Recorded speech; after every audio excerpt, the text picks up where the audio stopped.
go. So I would like to open up the Georgetown Planning Board October 25th, 2017 meeting in Memorial Town Hall, third floor conference room. It's 5 minutes past 7. On the agenda, we have minutes. We do not have any vouchers. We have one piece of correspondence. We have 3 public hearings. And then we have a 4th item, which is the planning board's concerns with review and discussion on LED street lighting. So with that, well, before we go to that, for correspondence, if the board is okay with this, I'd like to either table the correspondence till the next meeting or put it at the very end. My concern is that by the time we finish the 3 public hearings, we'll get to the 4th item and we're all gonna be tired, and it deserves, I think, some attention and some staying power. So, I'd like to either table the correspondence and talk about that at another meeting, or put it to the very end and see if we all have it in us to keep on board. Would you accept a motion to take it under advisement? Sure. I'll make a motion to take it under advisement.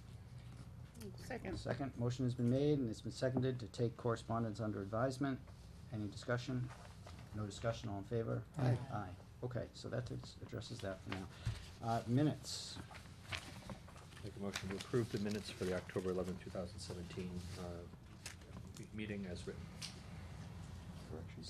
Second? Second. Motion has been made and it's been seconded to approve the October 11th, 2017 minutes. Any discussion? Mr. Chairman? Harry? Line 34.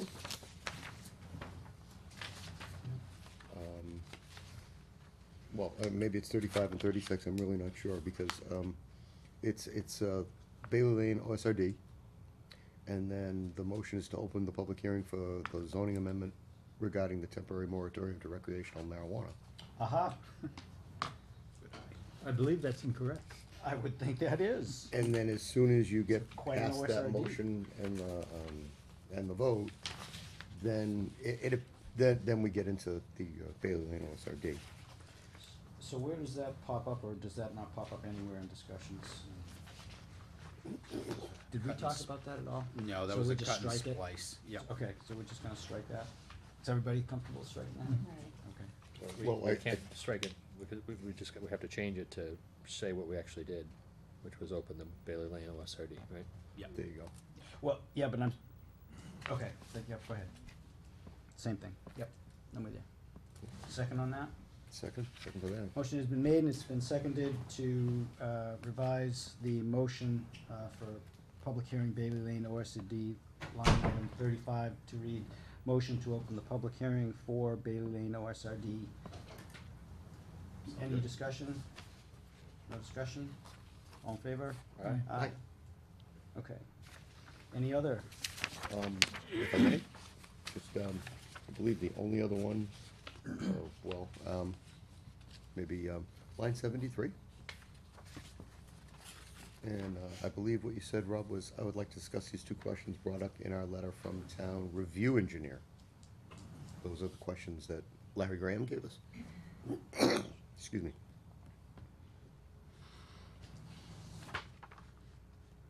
Those are Larry's questions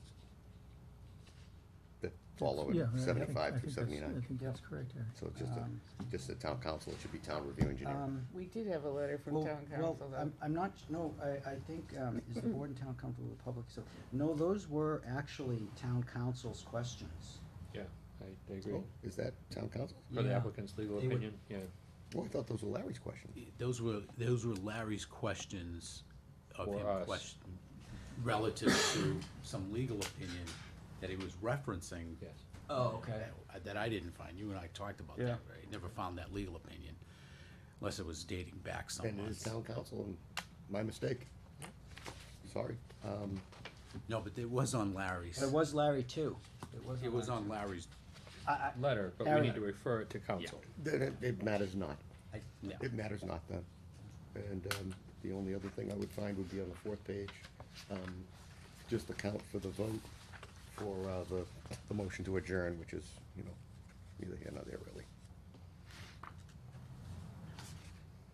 Did one of us leave? That was 5-0, right? Yeah, it was fine. Okay. Any other corrections? I do, I have some, just one on, the fourth page, number 155.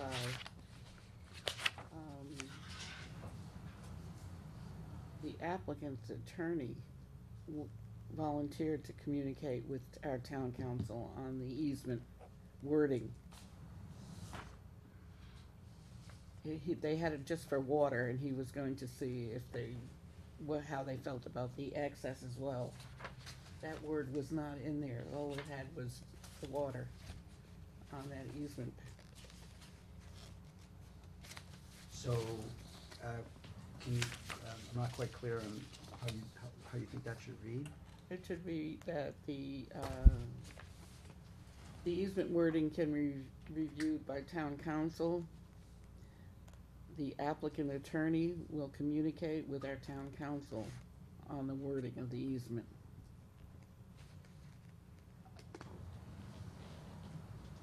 I don't have that, I mean, I'm not saying that didn't happen, I don't, is the board comfortable with that?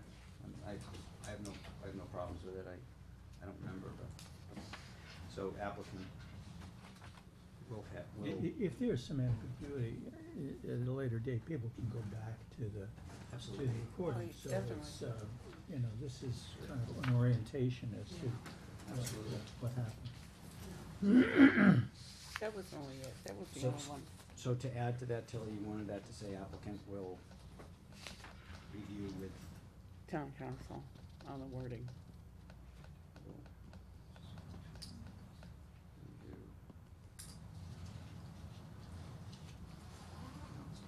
My concern was that there was a definite, where they only had said water, and the rest of the street neighbors were using it as access. It should say that. Board are underneath. All right. That was my Anything concern. else? On line 84, I always like to bring up issues that spawn discussion, but I was also concerned with issues Bob just explained, and I have no idea what issues I just explained in that. And to me, that's kind of ambiguous. And as much as I appreciate, Tilly, you're following up on that. Well, that was a discussion that was quite lengthy about the crushed pipe at the bottom and the drainage on it. Absolutely, and the two. And that, and you, Yes, yes. and you had encouraged the lighting, the solar, or, I don't know what you actually call it, but it was something like the scoping of light. to determine how the water flowed. I think, yeah. So could we just, because It's all right. could we just strike it? Sure. I mean, it doesn't affect that paragraph at all. I would like to make a suggestion as well, in what we include, we have a number of kind of technical comments in the beginning. I think it would be useful to the public if we said, video of this meeting is available at this website. Or videos of meetings are available at the website. And where would you put that? Just put it up in here. It's a side, this is When you general announced comments. the opening of the meeting, Sure, yeah, we used to do that sure. on the zoning board. Again, because the minutes as written they're a general path, they're a general picture. Right. If we we used to get minutes, remember, that were every Transcripts. article, Or yes, transcripts. transcripts, and that was too much, but I mean, Mm, we kind of rejected that because Hmm. they're available in recording, so. John, so maybe if you could add, perhaps after minutes transcribed by 8th Bolt, you could put, meeting, Video. video available. And I don't think you need a Town- at URL town- at for town this hall. particular one, Right. but if you put a Future. URL, it says, you know, Okay. drills down a little bit. Any other? Okay, seeing no more discussion, Pretty sure we left way after 9:20 last time, but, huh? pretty sure we ended way after 9:20 last time, but at least it seemed that way. You were not lucky. So I'm gonna withdraw my prior motion and make a new motion that we are going to approve the meeting minutes of October 11th, 2017 with the changes as discussed. Second, Mr. Chairman. Motion has been made and it's been seconded to approve the meeting minutes of October 11th, 2017 with revisions as noted. Any discussion? No discussion, all in favor? Aye. Aye. All right, that takes care of minutes. We have no vouchers. Correspondence, we're gonna go on to public hearings. Mr. Chairman, if you'll hear it, I will make a motion to open the, reopen the public hearing for, excuse me, 1A and 1B rear Spalding Road special permit application. Do I have a second? Second. Okay, motion has been made, it's been seconded to reopen the public hearing for 1A, 1B rear Spalding Road special permit application. All in favor? Aye. Aye. Aye. I think what we'll do first is just, if John, if you have anything you wanna say about this, and then we'll go to the applicant, and then see if the public has anything. Well, I did have an opportunity to converse email-wise with Attorney Grenier regarding his intentions tonight, and that's to request an extension. So I'm sure he has more to say, but Okay. Nothing more to say. Okay, is that what's here, John? we do have that as an option, and what happened, I never received word from the applicant relative to whether or not they were gonna submit plans in accordance with our August 23rd meeting, and that was to submit engineering drawings regarding the crossing, the common driveway, and that they were going to submit funding for an M account relative to our peer review for those plans. The M account was not established, nor were the plans submitted. That's where we're at. All right. Any reason? Well, yes, the engineer is looking into some other possibilities for the property. And one possibility, of course, would be a one-lot scenario, where we'd pull back the two lots and go to one. There were various conflicting factors involved here, financial, and what have you, without going farther into it. And that's where we are right now. I don't know whether, you haven't seen a plan, so you don't know what we're talking about, but I don't know whether the M account would be applicable. It would be a different animal, wouldn't it? Well, it would still need review because you're making that crossing. Yes. A new plan would need review. So, I mean, it's, So it's either, If you'll hear it, I'll make a motion to allow the applicant to withdraw. yeah, it sounds like you. That would be the That's best. fine. Yeah. You're always Without welcome to prejudice. return. Yep, Withdraw Fine. without- Second. motion has been made and it's been seconded to accept the applicant's withdrawal without prejudice for 1A, 1B rear Spalding Road special permit application. Any discussion? No discussion, all in favor? Aye. Is that something that you can connect with John on and put in writing? well, when it gets to the point of having a plan prepared, No, I mean. we're doing testing. Just the request. I can handwrite it now, or I can send him a letter tomorrow morning. Whatever's Yeah. easiest, that'd be great. Good, for the record, thank you. Thank you. Thank you. Thank you. Okay, so that takes care of that.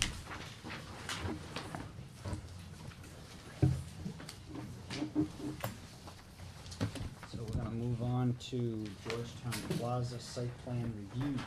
Mr. Chairman, Sir, if I may, motion to reopen the continuation of the public hearing for site plan approval for Georgetown Plaza, 6474 East Main Street. second. Motion has been made and it has been seconded to reopen the public hearing for Georgetown Plaza site plan review application. Any discussion? No discussion, all in favor? Aye. So we'll touch base with John. Okay, The yeah. applicant. Okay, I just want to highlight, I did catch too late for the board, but the staff report for tonight should be 10/25, 2017. On our staff reports that you received, that was labeled 10/11, 2017. But it has all the information pertaining leading up to this meeting and after the staff report was drafted, the applicant highlighted a couple of items that I wanted to bring to the board's attention this evening. One of them being that the fire department, the fire chief has issued a final review approval for the site plan. And the only amending action by the fire chief was to include 4 fire lane signs along the rear of the property.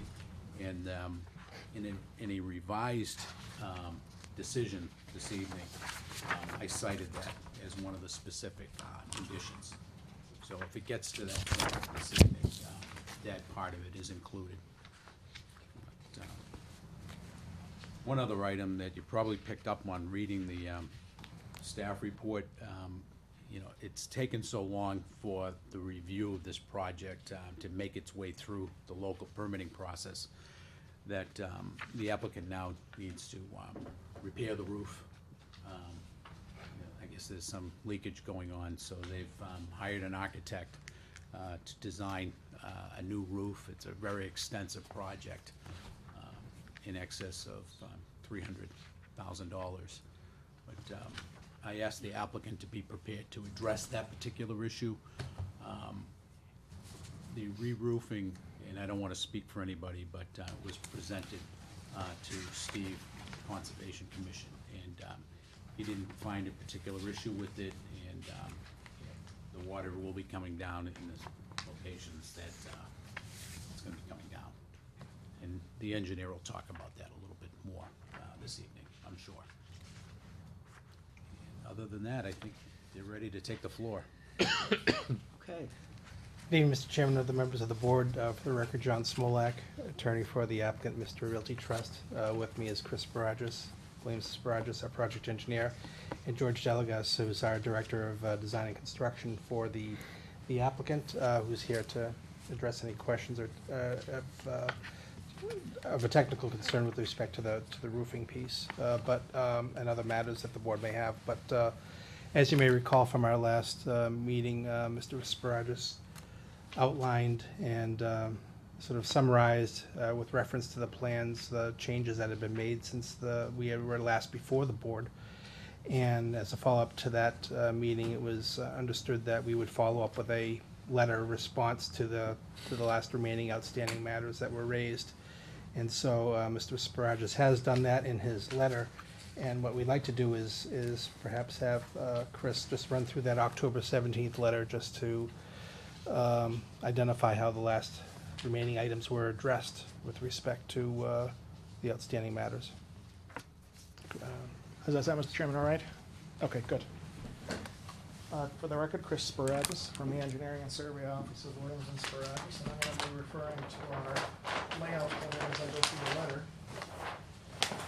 These are several housekeeping items and a number of notes, additional notes, words that were added to the plan to tighten up and strengthen the language associated with ongoing operation and maintenance of various elements on the site.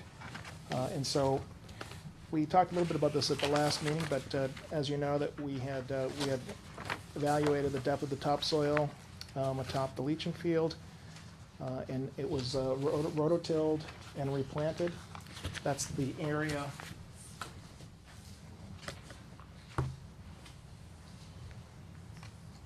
located in this vicinity here. This is our leaching field, sort of on the northwest side of the site. And that's that grass has taken root and has grown in nicely, and it'll continue to be maintained by a landscape contractor. A note has been added to sheet 3 of 7 that speaks to the ongoing maintenance of the porous pavement surface. And go over to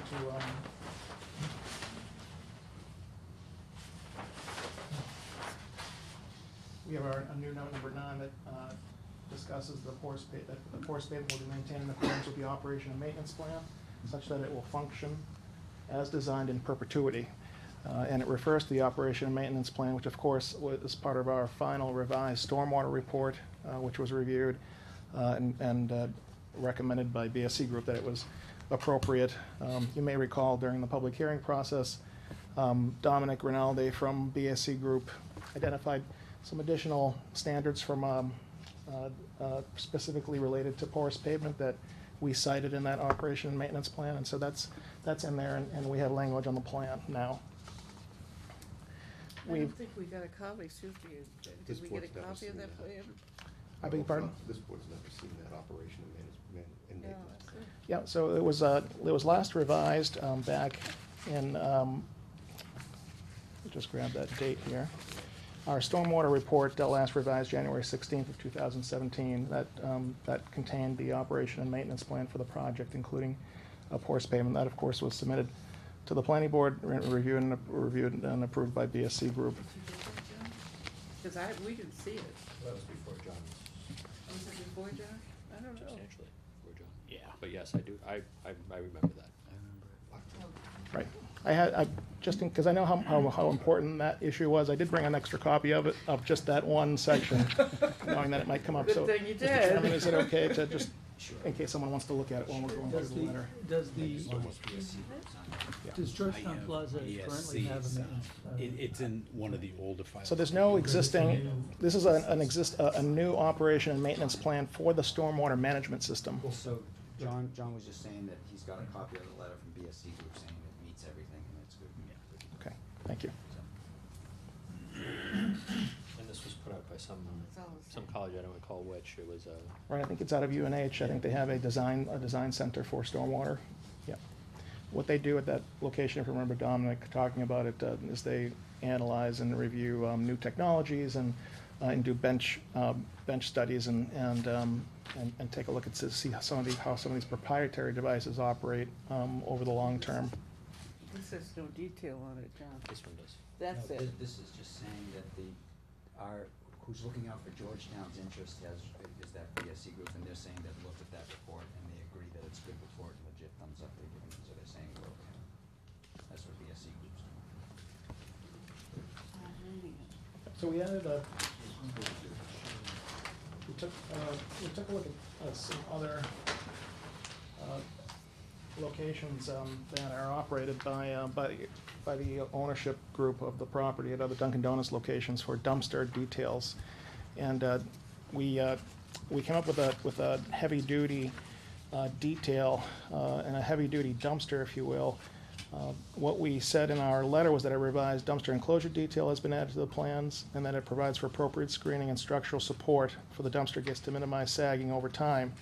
We've added notes to the dumpster enclosure details regarding the hardware for the dumpster gates, and we also attached a couple of photos of an existing installation at another Dunkin' Donuts location of the type of dumpster and the hardware, so that you can see that it is pretty beefy. It consists of both metal and wood.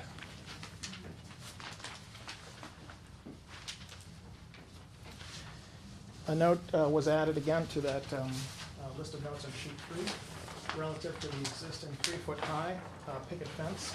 That's really a landscape detail that runs along the frontage of the property in front of and behind the sidewalk and in front of the landscaping strip right along here. It was noted at a previous public hearing that there were a couple of sections that needed repairing, and so we added that note to the plan and call it out in the letter here to the board. That's, for what it's worth, is one of the smallest landscape pieces that there is around town, but I gotta tell you, it's incredibly effective. You've got this beautiful row of yellow Stellador Daylilies, yep. bloom all summer. They're yellow, you got this beautiful white picket fence. It doesn't get any simpler, it doesn't get any easier to maintain, it's just a huge thumbs up. And we'll come back to the daylilies in a minute on another item. Item number 5 in our letter, a note has been added again to sheet 3 of 7. That speaks to the maintaining the existing lawn area on top of the leaching field area in a healthy growing condition in perpetuity. That language is now on that sheet 3 of 7. Another note was added to that list of notes on page 3 of 7 that speaks to maintaining existing and proposed landscaping, including other lawn areas and plantings in a healthy growing condition in perpetuity. So just identifying specifically the leaching area and other lawn areas and plantings. We also added a note to sheet 3 of 7 that states that the light fixtures atop the 2 utility poles in the front parking field will not be used. So we have a couple of utility poles that have, one has a triple, you know, I'll call them obnoxious, you know, they're really tall and they haven't been in use for a long time, but I know we wanted to memorialize that on the plans. Did you ever find out what they were for? I did not. So the spaceships never landed. They may predate the last major overhaul in 1995, right? A note has been added to sheet 3 of 7 that states that the white PVC vents within the leaching field area will be painted green to match the lawn color with a coat of primer and 2 flat finish coats of paint. So within the leaching field area of this innovative alternative technology, there are a series of vents that are relatively short. They sit about 3 feet above the finished grade. And the mission there would be to try to make them blend into the landscape a little bit more. A note has been added to sheet 2 of 7 stating that the septic U-shaped vents will be replaced with a mushroom-style vent cap. And so I draw your attention to those same vents. And normally, in Title V, the regulations that govern septic systems, they tell us basically that a vent, if you should need one for a septic system, then it needs to be 3 feet above the ground surface up in these parts because of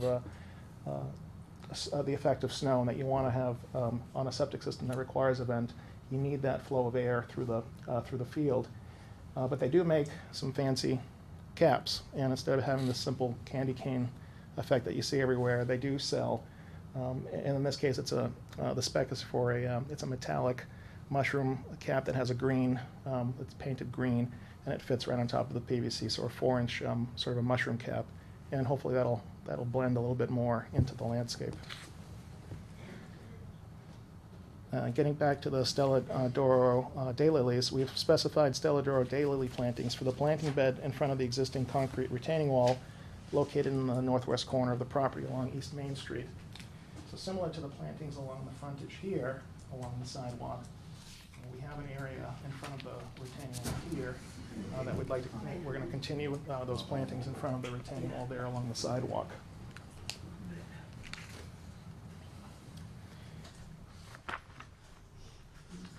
Moving on, we have added note 12 to sheet 4 of 7, and that's the landscaping plan.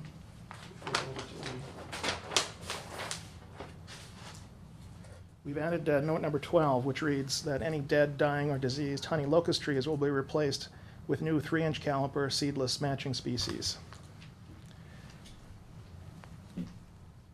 The next note that we commented on states that the concrete footings have been added to the dumpster posts on the dumpster enclosure details to beef up that enclosure detail so that it'll last as long as we can if it has a proper foundation system.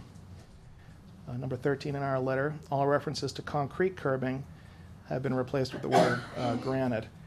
It was always our intention to use granite curbing in the back, but we had one detail that had a note on it that referred to concrete, so we fixed that. Note number 14 here in the letter, the evergreen tree planting detail has been moved from the detail sheet to the landscaping plan, so it sort of sits over there on the right-hand side now, along with the other planting details. We also attached a copy of the last stormwater report cover sheet. And for the record, what we did was we just stamped and signed. It was prepared by a professional engineer. You know, it had a cover letter that went along with it that was signed by me or another PE in our office. But I did put my stamp and signature on that cover page so that we have something for the record to memorialize that. Those are the items that we covered in the letter. There were a couple of additional items. I just wanted to reiterate the letter from Chief Mitchell. It was an email that came through today. I spoke with Chris Spiragus from Williams & Spiragus regarding the changes to the Georgetown Plaza, East 66 East Main Street. The fire department is good with the relocating of the dumpster and the proposed fire lane signage locations. If you're the planning board have any questions, please feel free to reach out to me. Thank you, Chief Mitchell.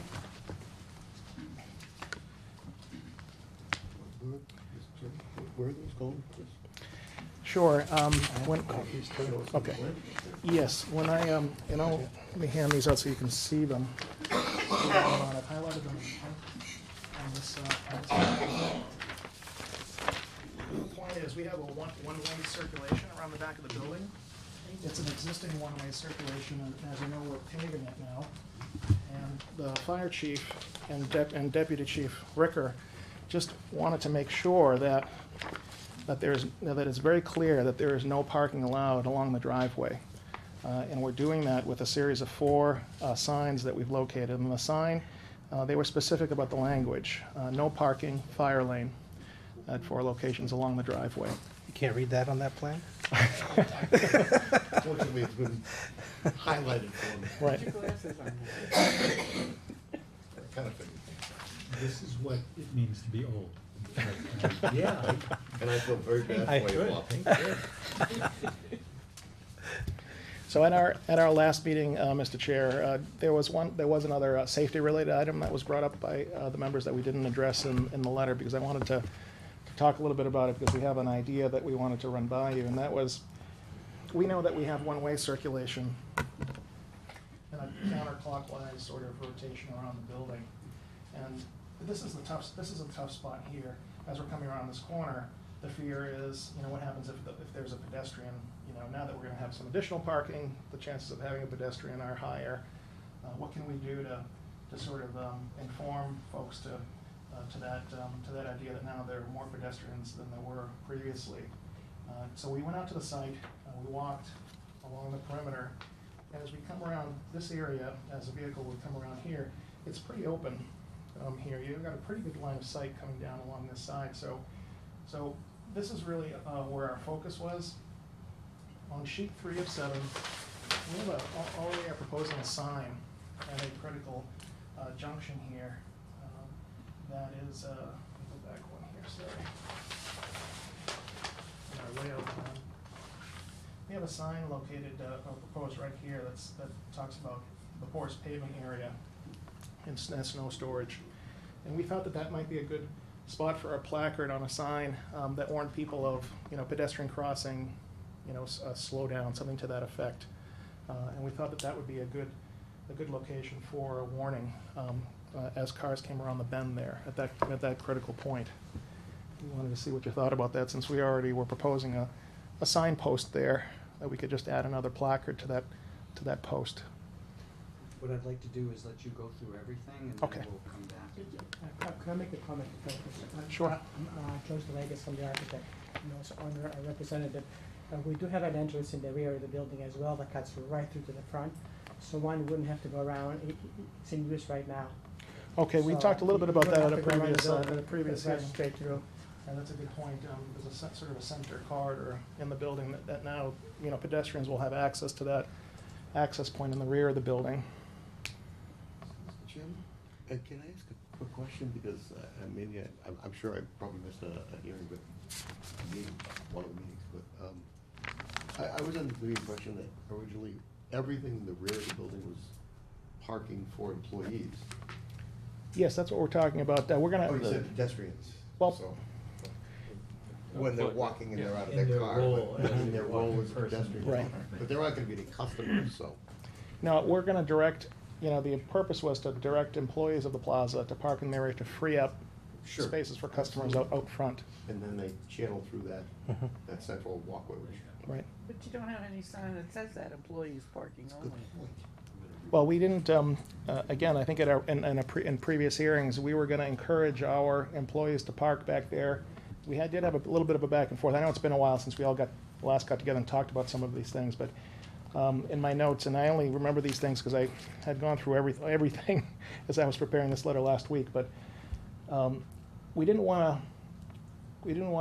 John, you can correct me if I'm wrong, but we didn't wanna limit the parking area to only employees in the back.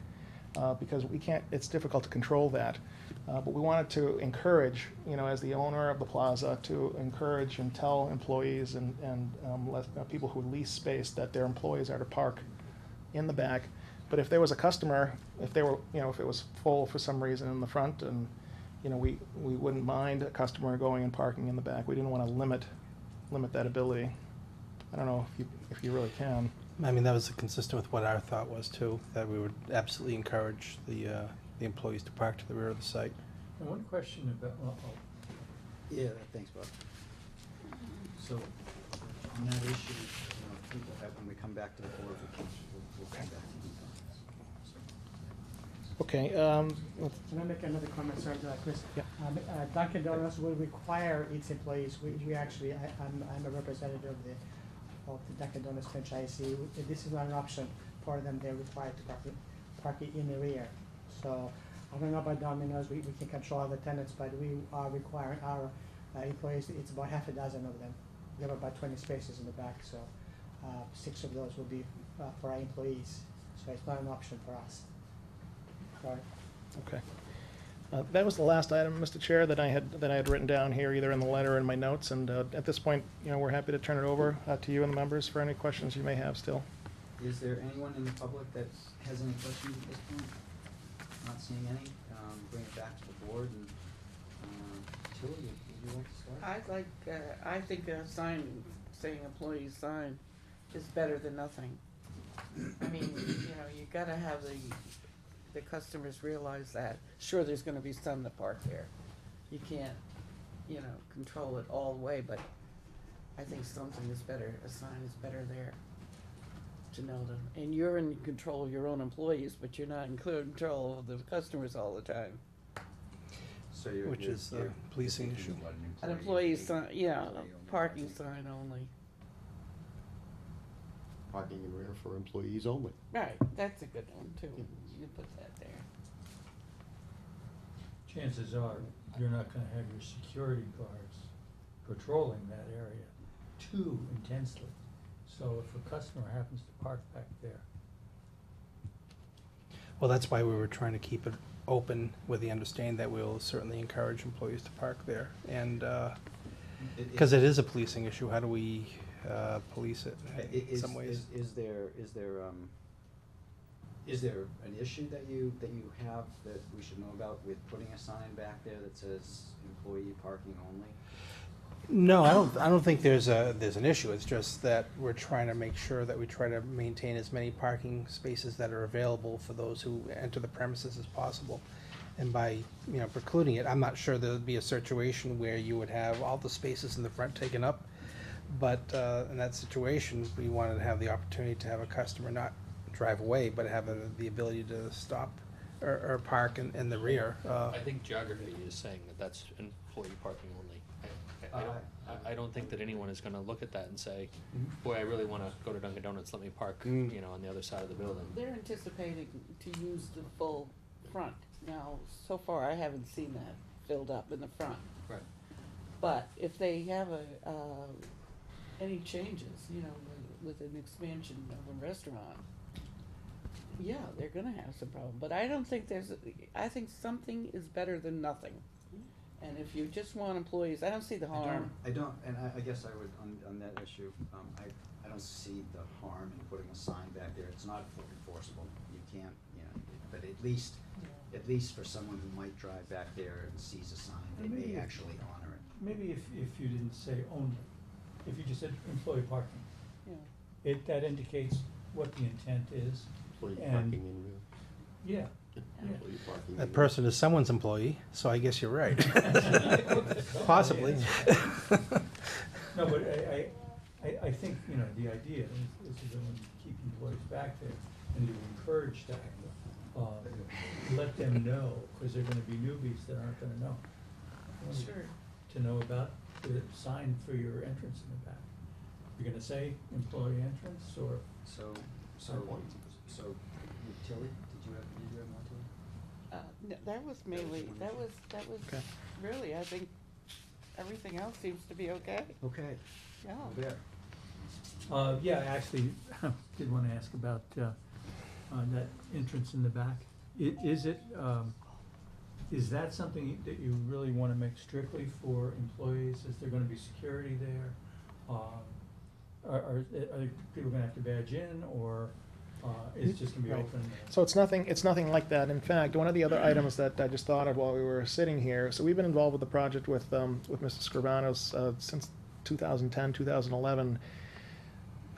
Back at that time, I think they had a tenant that accessed their space from the back. There was a small tenant. So in some of the scenarios that we ran through with possible uses and the way the building is configured, I believe that Mr. Skouranos would also like to have the ability, if a tenant did come, it'd probably be a small, I don't know what kind of a use it would be.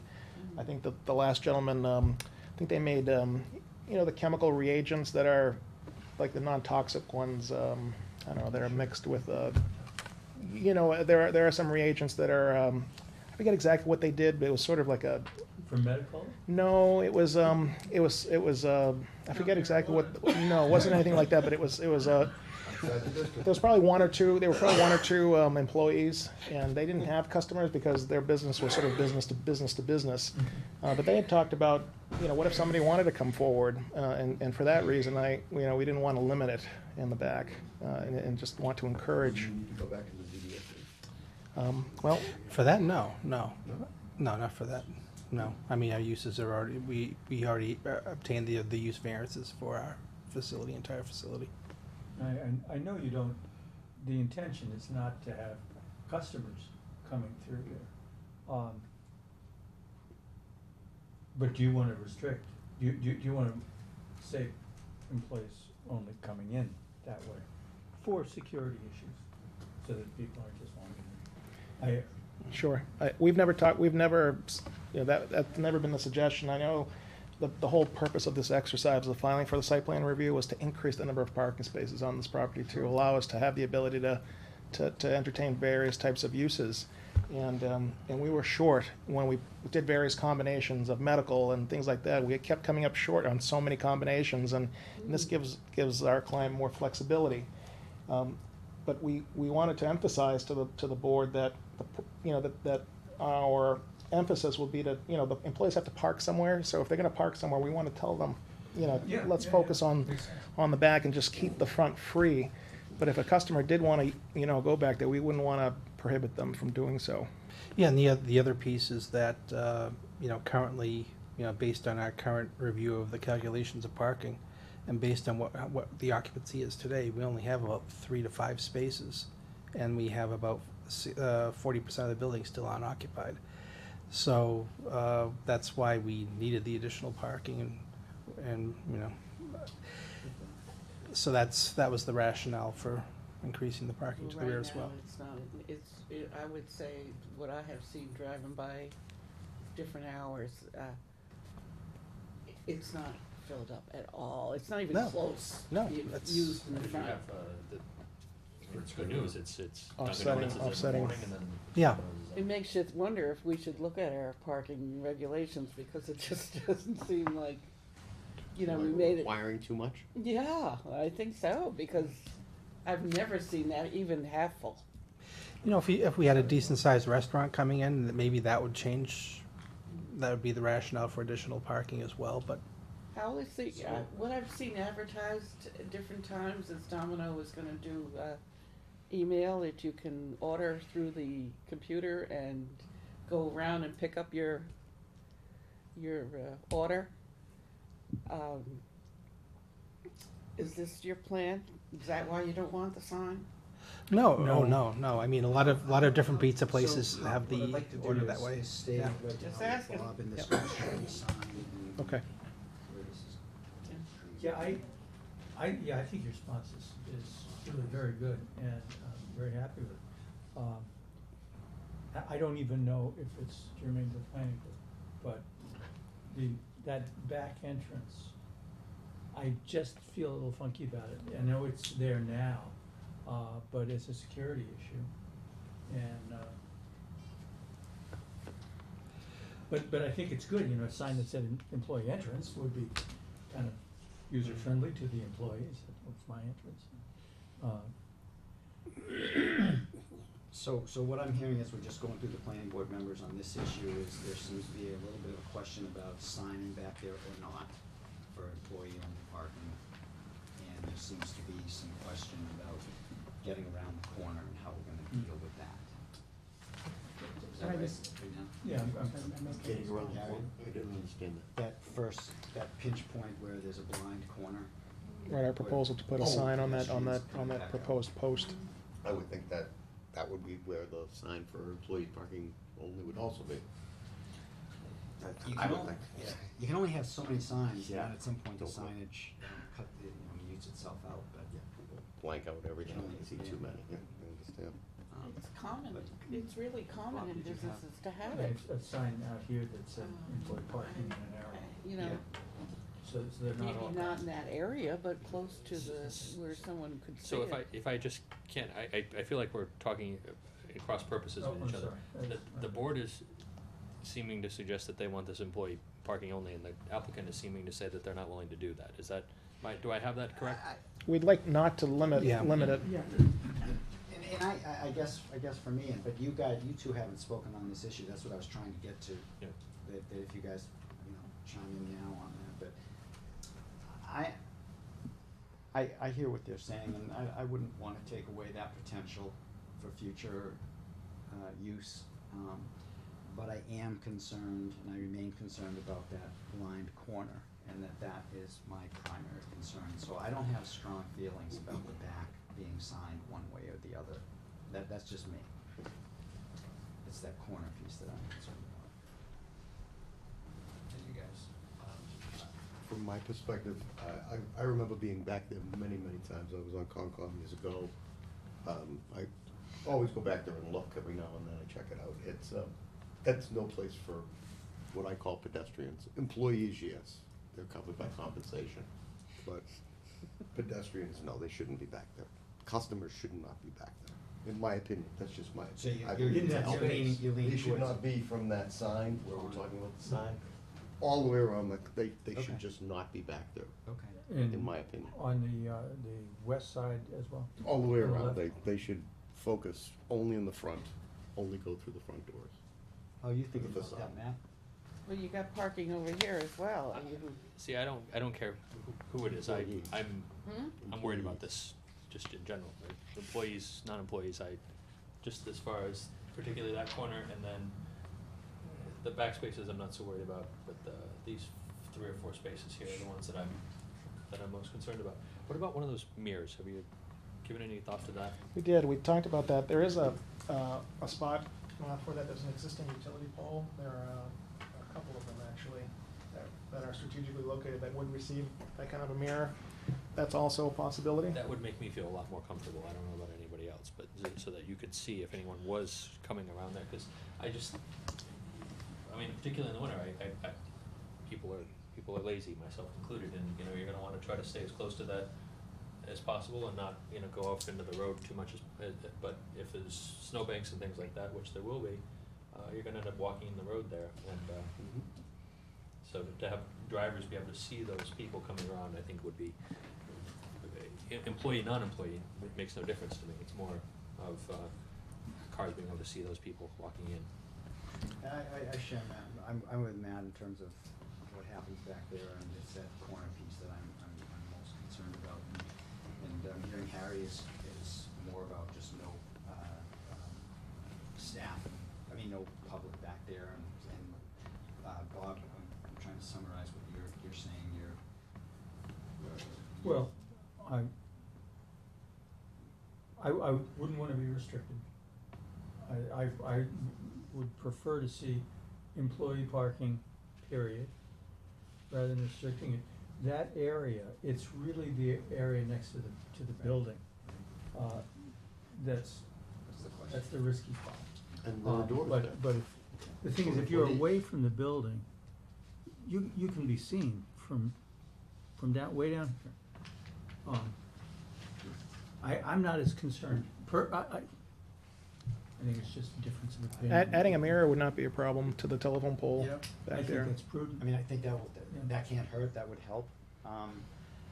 Have we explored all possible options to improve that pinch point, that blind corner? Because I think the way someone would walk that is that you have a tendency to walk with an object close to your shoulder. And the nature is, there's a road there, you're not sure what's around the corner, and it's, I think, human nature to, hold close to that corner, and that's a good thing, but, What's, We just need to do everything we possibly Can, can. maybe a possible middle ground here.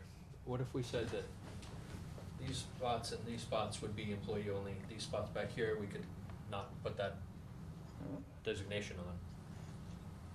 Because this, you know, people are, there's plenty of viewing area there. I Yeah. don't think anybody would say. That's an excellent idea. What if, I mean, if they can do that, great, but if you can't do that, could you just take those and say employee only? So I, That's- yeah, this can definitely be done, because as, Mr. Delegas mentioned, there are about 6 employees, you know, on the Right, so high shift for that they could be Dunks. there. And they're gonna actually enter Right. the rear door anyway. And that And solves so that- a lot of problems, I think. That solves a lot of problems for me, because if I'm parking back there, I'm gonna probably go through the building to get to where I wanna go.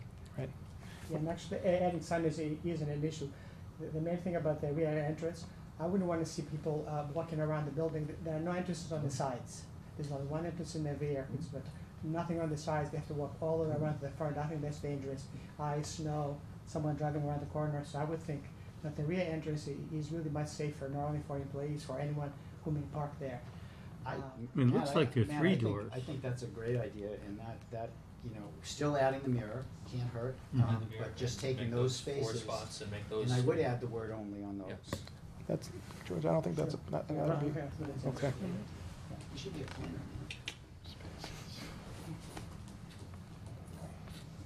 man. How does the board feel about that? That's a solution. With respect to the mirrors? Yep. The mirror and just those 4 spaces being identified as employees only, and the rest is not labeled that way. So the pinch point and that concern for people getting hit is being, I think, pretty effectively dealt with. And I know it kinda looks like the backside of the moon back there right now, to Mr. Locatilia, through you, Mr. Chairman. It's gonna look a lot better once this is, the improvements are done. How many accidents have occurred in the front so far? I'm not aware of any accidents, I have no idea. It was in the traffic report or the, fire truck. You know why I question that, is that I see the arrow in the front, they're going both ways. I can't picture it myself, if I was parked on the left side of that diagram, and then come pulling out and going the opposite way. Is that what you're saying, that a car can go both ways? yes, that parking field is wide enough to allow for I two-way would think it would traffic have to around the go parking this field. one way or, you know, going in, because this is the in on the right. Yep. And that's the out on the other. Right, I'm sorry, it's actually there, so if you cannot find a spot there, you can go back around again. It is not intended to exit. You're right, because that's an entry. Well, yeah, well, Right. you've got 2 hours there to do one going different than the other. Correct. Right, so what we're That's saying, not good. right, what we're saying is when someone comes into the plaza, we wanna give them the ability, let's say there wasn't a parking spot. That's And they fine. got to here, Okay. we would not want them to go back out into the street. What's We the want other them- hour for? We want them to come, be able to, you know, Right. circle in But that see- fashion. Yeah. And so, and then somebody who's parked in these parking spaces who wants to leave the plaza But why is has the has arrow has- pointed has the right? ability to go out or go out because the exit out is here. So in the parking field, we have two-way circulation, but around the building, we have one in and one out, and then it's only one way around the building. But the parking field, you don't want folks driving back out onto East Main Street. But why would they ever wanna go left here, or go right here? Yeah. I can understand it in this section, but I can't It's understand. not very likely, but But they What's do. the difference? I I have mean- seen, Yeah. I have seen them. I have seen them do it. Right. That's It's not, fine. it's not often. but certainly I've that, seen that other There's plenty lane, of space there. if I, Right. if I see that, You've got 24 feet there. That's right. if So I one, see It's that like the- any other the- parking lot. the lanes closest to the building are all full, I'm gonna take the first left and park right there and jump in the building. So you don't have any signs there to direct them to go out? The out? again, there are dedicated exit only, entrance only signs. They exist. In fact, Matt, I have come in, taking a first left, thinking I was gonna get a space in that first row, and then finding that what I thought was a space wasn't, and then coming back around and going that other direction and grabbing one against the building. Right. But there's But adequate so- room to do it. Huh? There's Yeah, adequate room, plenty of room. adequate ways to There's- do Right. it. It's designed for that. Yeah. But so, going back, I don't wanna lose focus on, I just wanna put to bed this issue of the back. So I'm hearing Matt and myself are in agreement. Harry, I'm not sure if we can, I'm trying to see if the board can have a vote to get that issue done about. Again, I'm really concerned the back there should be employees only. Okay, so that, you're pretty clear on that. Bob, what do you think of the idea of just those 1, 2, 3, 4, 5 spaces being employee only with adding a mirror? These four. This group. Four spaces? Yeah, yeah, yes, And then all of this, they're gonna come through here, or they're gonna do this, Yeah. and then, does that work for you? Yeah. Tilly? Well, I like the, mirror, Mhm. Yeah. that's good, and that the employees only, For that area? Yeah. Does that go along with that? yeah. Okay, so I think, is it okay for the board to say, okay, you've got the majority of the board saying that'll go on that one? Okay, so, Bob, did you have any more? Nope. Harry?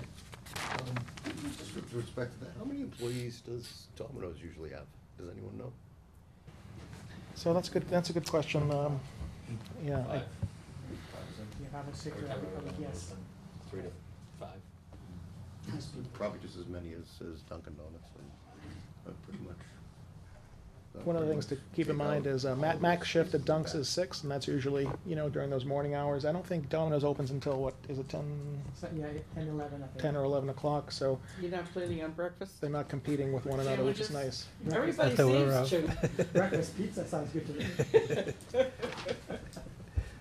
And maybe Duncan will be selling pizza in the morning. Right, right.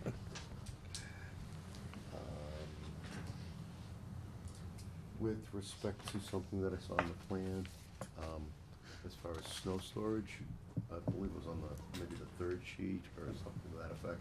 Sure. Or maybe a little further up, there's a door on the right-hand side there, and there are 2 areas for snow storage, I believe that are off the porous pavement. So, let me just Maybe get I'm the on the door wrong on the sheet. left. Hold on just a second here. Oh, there we go. There you go, you found it. Yep. Yeah. So, the door that you're referring to? Yeah, this snow, where is that door? No, further up, In the back of the building? a little to the right, 2 inches right. Here. There you go. Yep. Right, in proximity, but where is that door? I'm sorry, I'm not.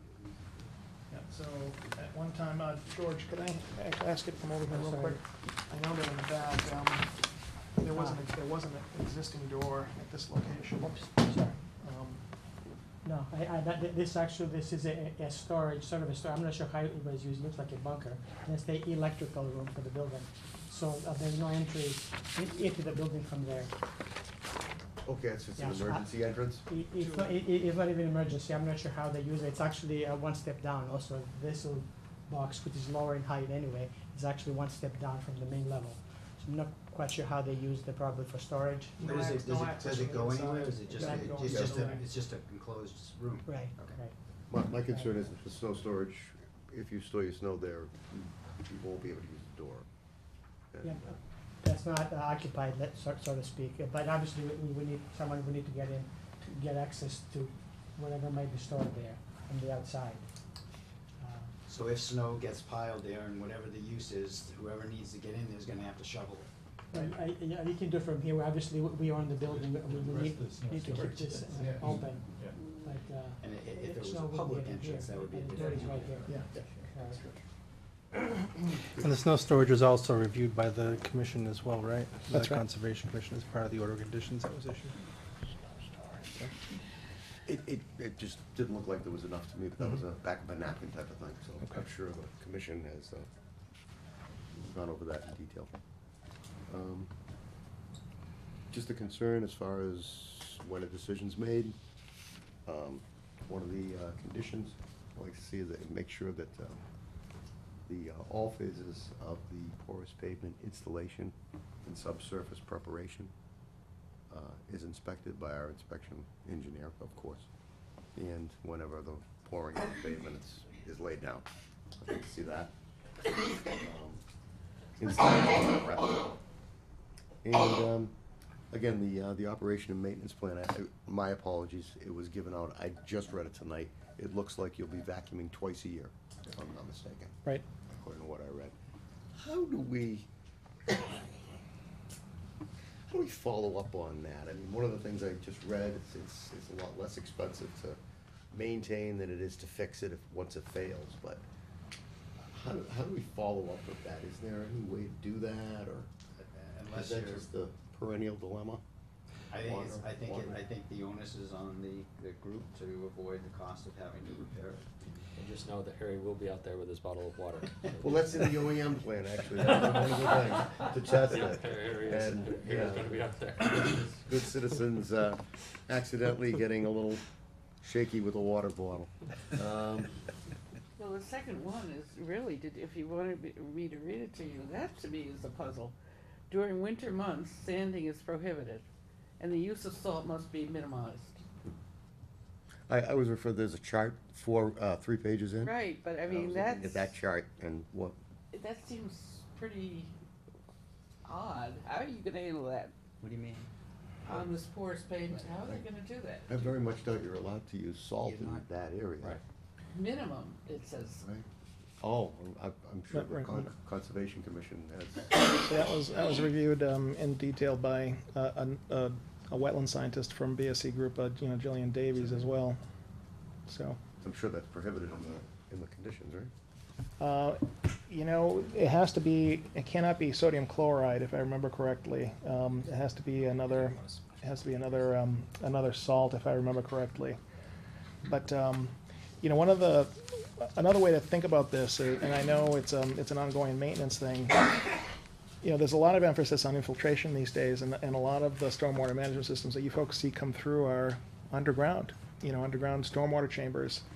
It's very difficult to see what's happening underground, and what's the reality on something like that is if you do your routine inspections and you maintain them, once they fail and they fill with sand, those things have to be replaced. And it's not, a porous pavement surface isn't any different, and so if it stops functioning, then the owner's looking at having to replace that system. So it's really, they have to realize that, that's gonna cost a lot of money, just like a septic system. If you abuse it, it's gonna come back to bite you later. I mean, I don't, it's up to them how they Right. maintain it, whether they maintain it, and the only thing I care about is that the town's protected, that if the system fails, they're gonna fix it. Yeah. That's all I care about. Okay. Keep going, Harry. I'm all set, I just, the only thing that I looked at was, it appeared to me that there was a slight difference between the detail on the detail sheet of the porous pavement detail for the subsurface and the one that we've approved on, what is it, sketch B or something like that in our regulations, but, it certainly looked adequate to me anyway. Minor variations with the depth of the substrates. I didn't look at it in detail, I'm assuming BSC group. Well, we didn't see the. Well, compound. I'm just saying the difference between our subdivision regulations and what porous pavement, the subsurface should look like. So there is a variation there. There is a. If it's a minor variation, it wouldn't concern me. If it's a major, if you, No, nothing I consider major. okay. No, no, just that there was a difference and I don't want a discrepancy there. This, I'm with BSC reviewing it. Other than that, I'm all set. Thank you. Matt? Thank you on these things, that has concerned me more than anything else on this whole project, and frankly, the rest of it I don't care a whole lot about, it's the, more of the, Public health and safety. safety piece, but, one other question, with this, hallway pass-through, I assume that, other than people going back and forth to their car, nobody really goes in that hallway, is that accurate? The hallway goes all the way from the front to the rear. And then you have tenants basically. But no one would necessarily go through that hallway unless they were parked in the back, is that accurate? Right, they wouldn't have any reason to use it. So, what right. time does that get locked at night, or is it not locked at No, night? well, actually, Domino's uses it for deliveries. That's what they use it for. That's Okay. where the truck comes and that's where they use it. So right now, they're the only ones using it because we have no other tenants there. We will have ultimately some tenants and then, they'll use it as well. But right now, we're actually negotiating to get possibly the chiropractic the chiropractor who's in the medical area, you know, we have doctors in one of the spaces, which includes the doctor space. We have a physical therapy, actually in that in small physical therapy, and we also have a chiropractor with 3 tenants basically together, and we're trying to get one of them under there. One of the spaces we're looking to lease them to small to lease to them to small spaces in the rear, right next to that rear entrance. It's only about 800 square feet, but it's just the right amount of space. So they may take that space, in which case they will be using, it's only a couple of them, probably 2 or 3 people who work there, they will be using that employee entrance for themselves. Patients, they have no idea how they're going to get there. If they're injured, they may go from the rear because it's shorter, it's right there. Otherwise, they will have to use the front entrance. But so that rear entrance, I'm just bringing this as an aside. Again, we don't have any tenants back there yet, so we're not sure whether it should be only an employee entrance or not. I was more concerned about, and this is frankly not even a planning board issue, but that being unlocked all, I mean, is that Yeah. pretty much unlocked It's 24 not hours locked. a day? It isn't locked because That's I mean, really I need to use security. it. And there's nobody that really transverse that at all, so Right. it's frankly unmonitored at all. Ultimately, what I foresee is when we own the building, the owner likes surveillance cameras. We have them in every Dunkin' Donuts. I can almost guarantee you there's going to be a camera back there at some point once we get some tenants, because that is sort of an isolated entrance back there. It'll be more of a So, concern of us, yeah. yeah, for security purposes more Again, than it's not really anyone a planning else, issue, so I'm just for liability more issue. curiosity than Right. anything. And just No, some good point. anecdotal evidence about public safety access. We know that the police and fire frequent the property because we've gotten many complaints through the years about the condition of the gravel driveway up back. So I know police and fire do make their rounds. That was all I had. That's reassuring, thank you. Yeah.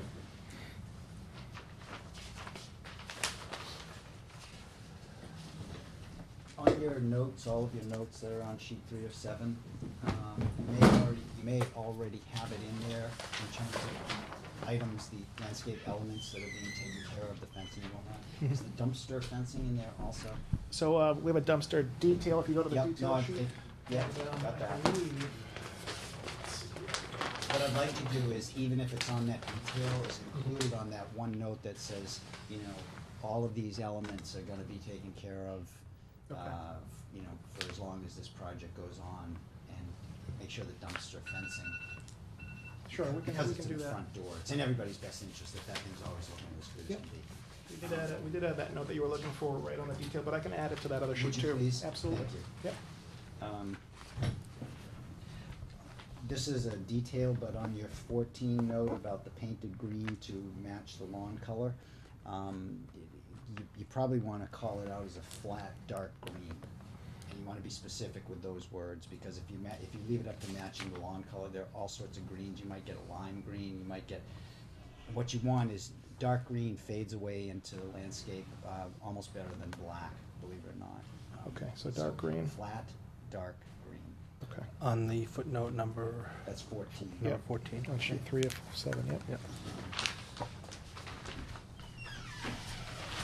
I think that was it. The only other thing was on the detail of on the dumpster enclosure. If you can add somewhere a note that talks about the siding being shiplap tongue and groove siding. So what'll happen is you won't get any visual access through these boards over time, because they'll be together with that kind of overlap. So shiplapped tongue and Shiplap groove. tongue and groove. That was it for me. Okay. Could I go back to one question about the dumpster? Sure. Is the location of the dumpster is not moving, is it? So we just talked about the fact that the fire department, we had initially shown one of the relocated dumpsters less than 10 feet from the building, which is a violation of NFPA, which I didn't know.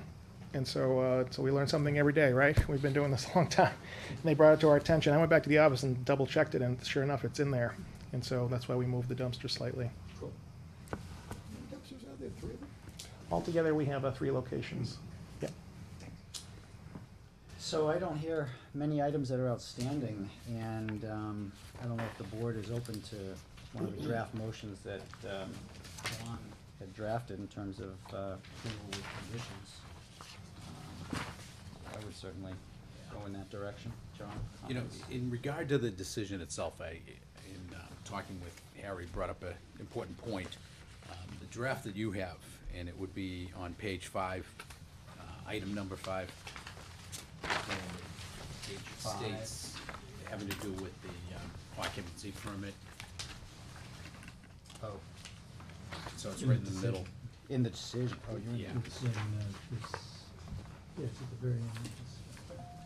Yeah, and instead of that particular language, if you, everybody on that item number 5, rather than it reading what it reads now, to change that to read prior to final sign-off of completion of the site plan, site improvement project. So prior to final sign-off of completion of the site improvement project, and then you would have the conditions A through F.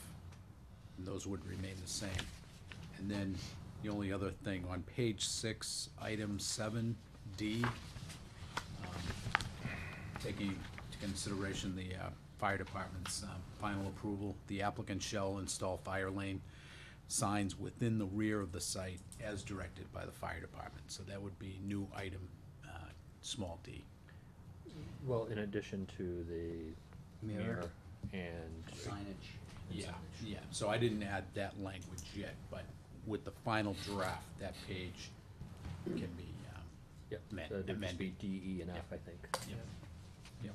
Great. So, So for example, the applicant shall install a mirror system on the telephone pole behind the parking in the southeast corner of the building, something like that. Okay. And then the next one would be, the first 4 spaces would be designated as employee parking only. Yep. Is it pretty much a given that, with, page 4, the site inspection engineer shall perform daily site visits? Does that mean, is this where we'd cover the, excavation, laying of material, porous pavement installation? Is that more or less where we're moving? Mr. Chairman, Yeah, Harry. if you will hear it, sir. Yep. I move to approve the proposed Georgetown Plaza site plan application 6675 East Main Street. A second. I'm sorry. Are you done? I didn't know, is that the right address? Did I get that, did I say that right? 75. 6675, okay. East Main Street, map 11A, lot 85, date specific to, oh, no, I'm way off. Boy. Lot 85. in- Harry, it's 74. Oh, okay, thank you, Yeah. thank you. Can You we knew something, continue with something Juan, threw me start off. over? Yes, I'd love to withdraw. Thank you. Mr. Chairman, a brand new motion, this one's gonna be great. All I right. move to approve the proposed Georgetown Plaza site plan application, 6475 East Main Street. 74. 675. You're reading it. Oh, 6674, oh, okay. You were Start reading it again. again. We can be here all night.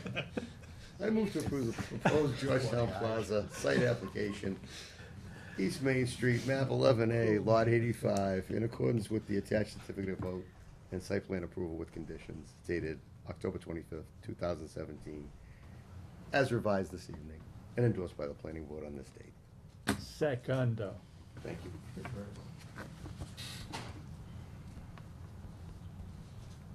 Did you guys bring the band? I haven't heard the vote yet, so I'm not yet. Right. So the motion has been made and it's been seconded to approve the proposed Georgetown Plaza site plan application for 6674 East Main Street, map 11A, lot 85, in accordance with the attached certificate of vote and site plan approval, with conditions dated 25 October 2017, endorsed by the planning board on this date and as revised this evening, and again endorsed by the planning board. Any discussion? No discussion. All in favor? Aye. Unanimous. Thank you very much. Thank you very much. Thanks for hanging in there. Now what are you gonna do? So we're gonna ask, we're gonna miss us every month. Mr. Chairman, make a motion to close the hearing for, what is the address? Whatever the address is. 674. Second. Second. Motion has been made and seconded to close the public hearing for Georgetown Plaza, 6674 East Main Street. All in favor? Aye. Thank you very much. Thank you very much. Good night. Good night. Good night.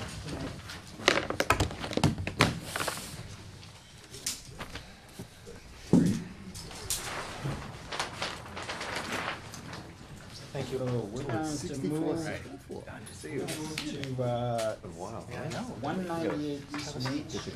And I think what I'd like to do is, at the conclusion of 198 East Main Street, is we'll take at the conclusion of this, we'll take a 5-minute recess. But at that point, I'm gonna also hand out a letter that I had drafted, with regards to the lighting discussion, so we'll have that 5-minute recess to take a look at the letter before we come back.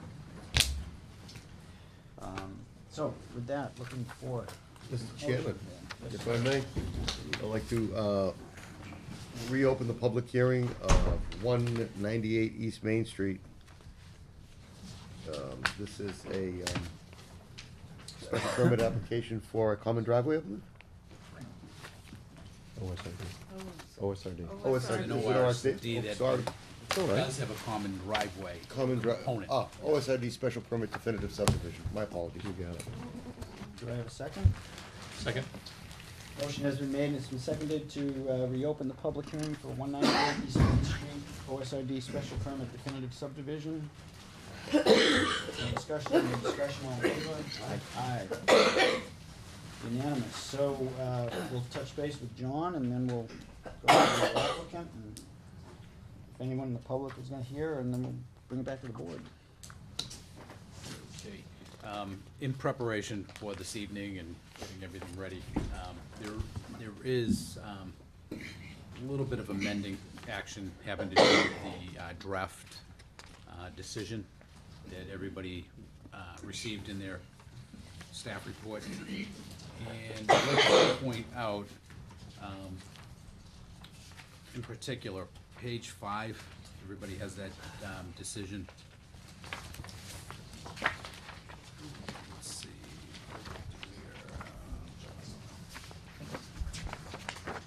Actually, it's on page 6.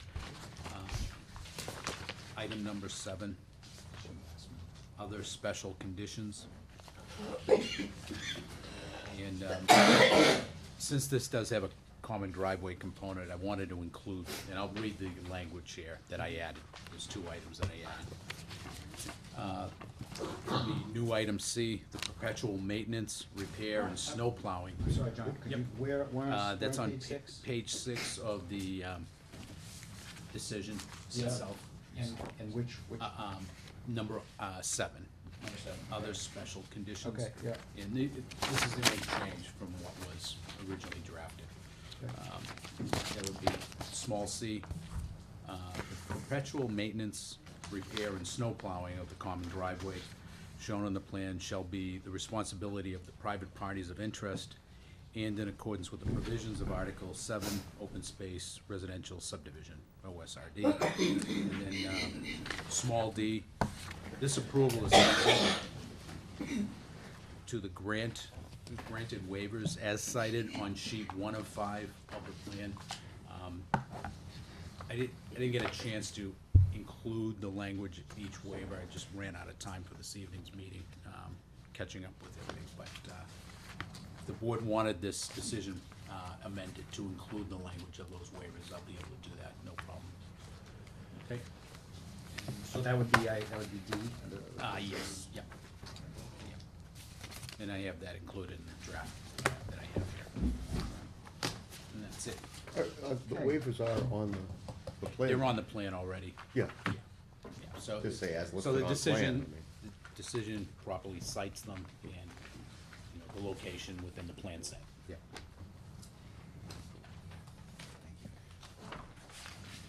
So with that, Hopefully it was. welcome. Thank you, Mr. Chairman, members of the planning board. Good to be back. I think we were here originally in June of this year, and I think Bob and Matt were in attendance for the pre-application conference, but I'm not 100% sure. You look too familiar to me that I think you were here. And then we opened the public hearing in August, and I think maybe one or both of you were absent. Is that correct? Yeah. So I'm going to take just a few minutes to give a brief overview of the entire project. I won't take a lot of time, just so you get the main moving parts. But before I do that, it's Nick Bracknell. I work for Keystone Planning and Design. That's my consulting business. I'm here representing Larry and Kathleen Ogden, and their son Charlie prepared the drawings as a civil engineer.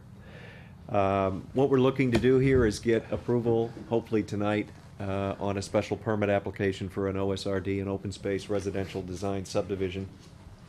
It does have a shared driveway component, which was originally laid out in 1993 in a definitive subdivision for the Rando residents to the, probably the east, to the right of that existing way.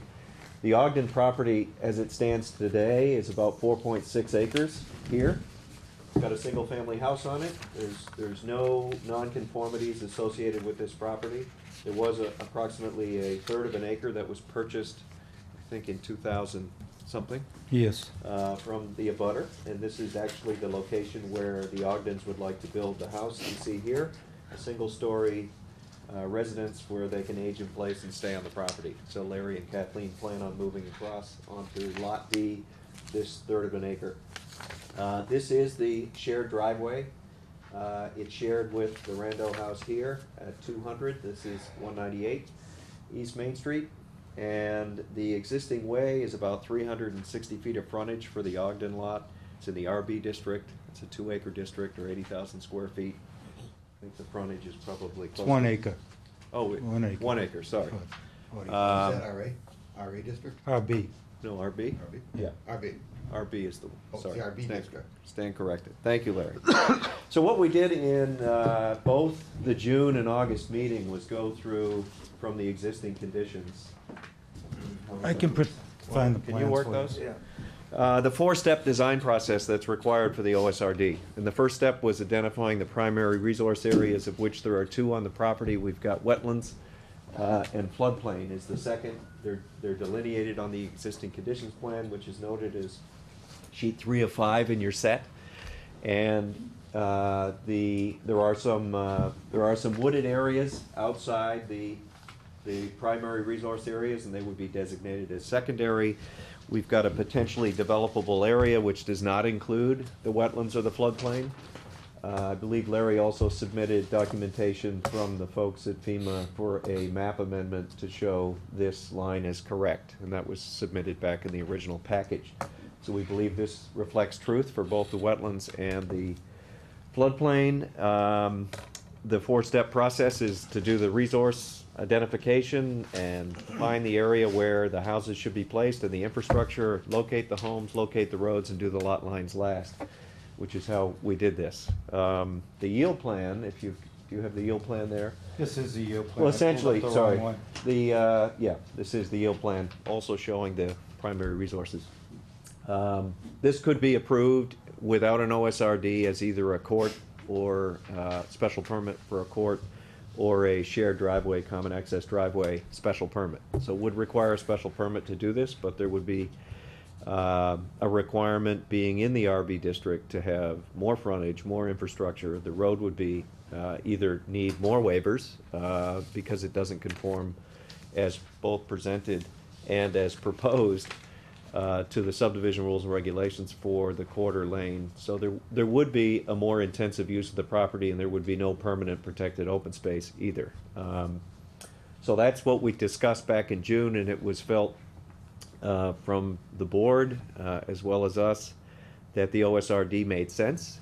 And there were some suggestions, like talking to the Conservation Commission, at least the agent, about the level of interest in having the Conservation Commission take over care and custody of the proposed open space, of which almost 2/3 of the lot is proposed to be permanently protected and conveyed to the town through the care and custody of the Conservation Commission. This does abut the East Main Street recreational area, and the Ogdens have also offered to provide emergency access, if needed by the town, from this way through those lots into the abutting town-owned property. Yeah, this, is the park and rec land. Out back is a parcel that Jim Bussing donated to the Conservation Commission. So the parcel that we're proposing is adjacent to this parcel that the Concom has and adjacent to the park and rec land. And you can see there are existing walking paths or trails that are on this property that would be able to easily be linked back into the East Main Street recreational area. So the OSRD plan is essentially still 2 lots with reduced infrastructure in respect to the turnaround for the emergency apparatus. There'd be a grass paver, porous grass pavers that would be maintained and plowed. So this is available 12 months of the year in case an emergency vehicle needs to turn. We're proposing to have a slightly narrower common driveway than what the court would normally require at 18 feet. This varies from 12 to 16 feet in width. Once you get past this point, it's wider down here. This conforms with the court. It's up here. We're looking for the waivers to maintain the rural character of that way and the setting for those 2 homes. So, you know, in respect to the findings, I think John's draft decision spells out very clear how we feel about it being more compact, more efficient. There's less disturbance. Is it exponentially less? No. But it's really about protecting open space and maintaining the rural character of at least this part of Georgetown in not requiring that to be significantly widened to no real benefit for one additional house. Importantly, when we were here in August, the board voted to request Larry Graham as a peer reviewer to review the drainage that was proposed for the improvements on that common driveway.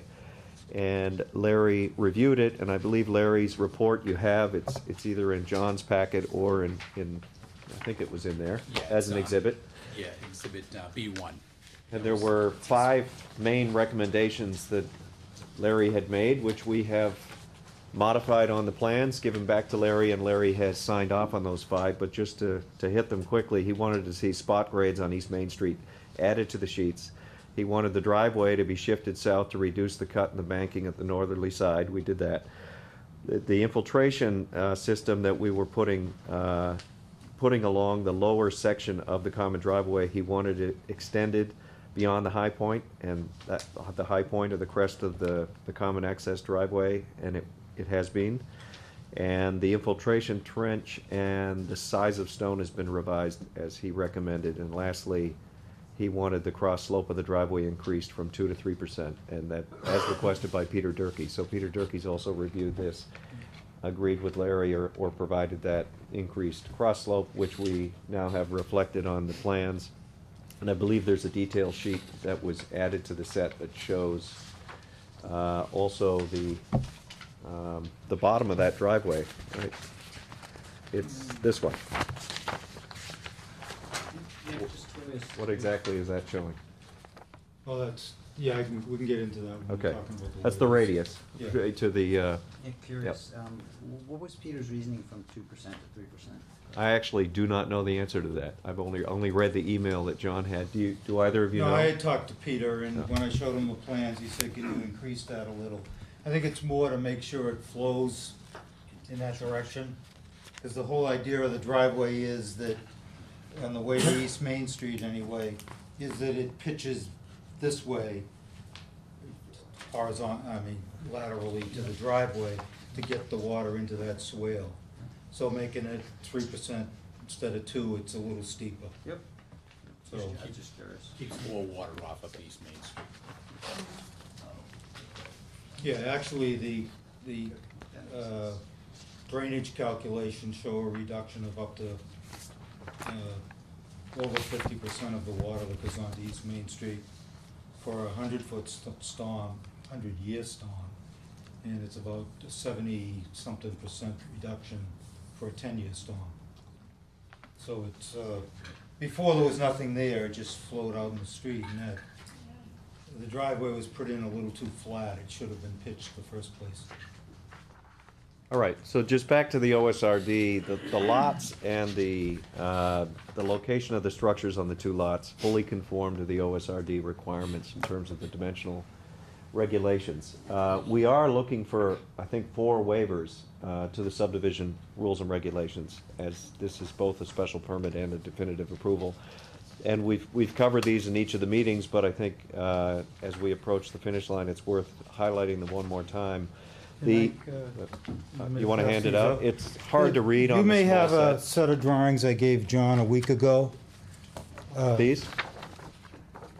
No. Yeah, you're holding it. I do have the full set. And Oh, you the re- each the have it. revision of those were Yeah, delivered today. I delivered What's them the, today. what's the, what's the Revi- latest date? The latest date is the 23rd. 10/15/2017? That's what I've got. No, What that's do what, those plans I gave to John Yeah. a week ago Tuesday, because he told me he wanted to write his report that day. So I've revised those, and I have those here, and he has them. There's 2 revisions. One is that Charlie was able to stamp the drawings. And the second revision was we cleaned up the Title page? the OSRD reductions and the waivers, so I can hand those out. The waiver list. Yeah, Yeah, so you don't have which to- is on the Yeah. cover sheet. You don't have to deal with the entire plan. If you wanna pass these around, John. Yeah. And the revision date for this is 10/23. Okay. But All right. Basically, so we're looking at a set that's outdated right now, but the difference is. Yeah. there's a Only the stamp, stamp. there's a Stamp and. Yeah. and- And what you're about to read, which is the bottom right of that plan, and you can compare and contrast with whatever you've got on that. I'm So gonna when just go John over calls me it. at 7 in the morning and says, can I have the plans at 8? I get them. All right. Can I just go over what these are, briefly? I do not have the 10/17 plan in front of me to compare and contrast, but the OSRD reductions are simply stating what the ordinance allows, or the bylaw allows in respect to reductions in frontage, setback, and lot area. So these aren't waivers, they are reductions that are already authorized in the OSRD special permit. The waivers sit below that, and I believe there are 4 there listed. The first one is, it's implied in the bylaw that the wetlands or the primary resources on a property really should be within the protected open space. It makes sense. You want to protect wetlands and floodplain and have them in the protected open space. Well, if you take the lot, and the lot's got, let's just call it a third of it is wetlands, and you put, so the tract has a third wetlands, and if you put the wetlands into the open space and they represent half of the 65%, it violates that provision that no more than the ratio or the percentage of wetlands on the tract should be not increased within the open space, which I've always, many ordinances, many towns have that. It makes no sense, because you want wetlands to be within the protected open space. The goal, I think, where this came from when it was originally written, probably 15 years ago, somewhere else, because I've seen it in Amesbury and Newburyport, West Newbury, and here in Georgetown, and I was involved with drafting this. You fortunately have written it so the waiver is implicit in the bylaw, but many communities early on were afraid that developers were only going to put wetlands in the open space, so that's where this came from. But you can't achieve that. You know, what you end up doing if you don't violate that rule is some of these wetlands go with the lot owner in order to not violate the rule, and they'll still have 60% open space. You want all of this to be protected permanently, so that's why we're asking for that waiver, and it makes sense in my mind. I'm probably muddling the delivery, but Harry will help me out, because this is a conversation that isn't new, and John will help me out too. The second one is a lot more. discussion today. Yeah, yeah. Well, it Well, we're in the makes, process of reviving that again, and so I'm glad that you brought it out. yeah, It needs to be corrected. yeah. I think you want to encourage, a minimum amount of uplands rather than focus on the percentage of the tract versus the protected open space, which is Yeah. always smaller than the lot. Okay, so number 2, we are seeking a waiver to have some sections above the split with the randos as narrow as 16 feet, and some sections further up as narrow as 12, and that they be surfaced with gravel instead of pavement. Again, this section here, not down below, this is all paved, this is existing gravel now. So instead of widening it to 18 feet with 2-foot shoulders and disturbing a lot of the existing conditions up there, we're seeking to keep it pretty much the way it is with some minor widening. You want to add something to that? No, I forgot when I was going over the Larry Graham's comments, he requested that we move the road south a little to eliminate some grading in that location, which we did. So that's shown on So the that's plans a you third, that's a have. third change then Right. on the plan set that was given out. So did Larry see these waivers, changes? Yeah, Larry has reviewed the revised plans, yes. I mean, the waivers. I have. No, he hasn't seen the yeah, I waivers, don't 'cause think, he they're not really. Okay. His report was on the drainage. I think we restricted it to only Right. that, didn't we? Yeah, we Yes. did, yeah. And none of these waivers have changed. They're all in the, Yeah, you know, it's shown in everything the we've plans. discussed, we Yeah. just didn't articulate it well on the plan. Sorry, number 3 was that the minimum property line radius at the intersection is 30 feet. I think because we got a 50-foot right-of-way as a result of the 1993 subdivision, and that the court only requires 30, so the radius at the end of the shared driveway, we're proposing to be, the 30-foot radius be waived. Right. What- Just trying to cover the dimensional requirements in the court as opposed to what we have. So, as Nick said, our right of way is 50 feet. If I put a court in, there'd be enough room for a 20-foot radius. Is this Uh, anywhere else? Yeah, I can use that again. Yeah. So we'd be looking for a waiver from 20 feet, from 25 feet down to 20, or whatever it is that you require. But it's kind of mute anyway, because the common driveway coming in, where it meets East Main Street, has 2 radiuses that are paved that are 30 feet in diameter. Roughly, it's not a perfect circle. And then it's about 20 feet wide here. So there's close to 60 or 70 feet of the entrance onto the road. So there's ample room to get a 30-foot radius of pavement on either side of the driveway. So there's no need for the radius, the property line radius to begin with.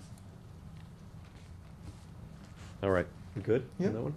So the last one is a waiver to have 1 shoulder of 3 feet instead of 2 shoulders of 2. And that's been reflected on the plans from the beginning. And obviously Larry's looked at that design when he reviewed the drainage. Right, So- the requirement in the court is a 2-foot shoulder on each side, but as we've discussed, we have, I gotta make sure I get it on the right side of the street.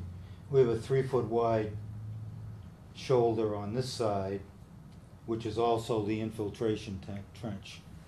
Right. And we're pitching everything to that direction, so it doesn't make a lot of sense to have a shoulder on the other side anyway. It's not written up as a waiver though, is it? Yeah, it is. Yeah. Yeah, right here, Reading, number 4, reading. it's the 4th one. I don't. Well, they aren't numbered, chapter 37C. Well, Okay, they all so say that, I it guess. says 2 feet, not No, it says Yeah, 3. states the regulation, then what we're asking. Okay. And just one other comment, that drainage swale does come down around this corner here. It has since the plan was first submitted. Yeah, it doesn't stop at the crest of the hill, continues down to the bottom. Quick question, Mr. Chairman, with respect to that 3-foot width. So with the width of the driveway and the width of that added together, what do we have for a total? About 15 feet. and 19, depending on where you are. We've Yeah. got 12 to 16, yeah. Yeah, and I think it's a little more, the driveway shows on the plan about 12 feet, but that's, when the driveway was put in, there's edges that are stone that are covered with grass right now, so Right. if I mowed it, it would measure wider. So that's kind of a thumbnail summary of the project. So, Unless the 2 members that yeah. missed the you've got first hearing questions. have some more additional Well, I was gonna questions? see or- if, start with Matt, do you have anything?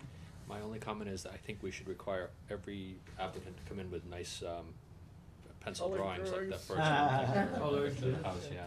Yeah, those were done by hand instead of by a computer, because I'm too old to use a computer. And he uses a slide rule, not the computer thing. Not just this one, but the house. Yeah, the house at the bottom there. Well, that was done by an architect, a real architect. This one. Yeah. Gorgeous.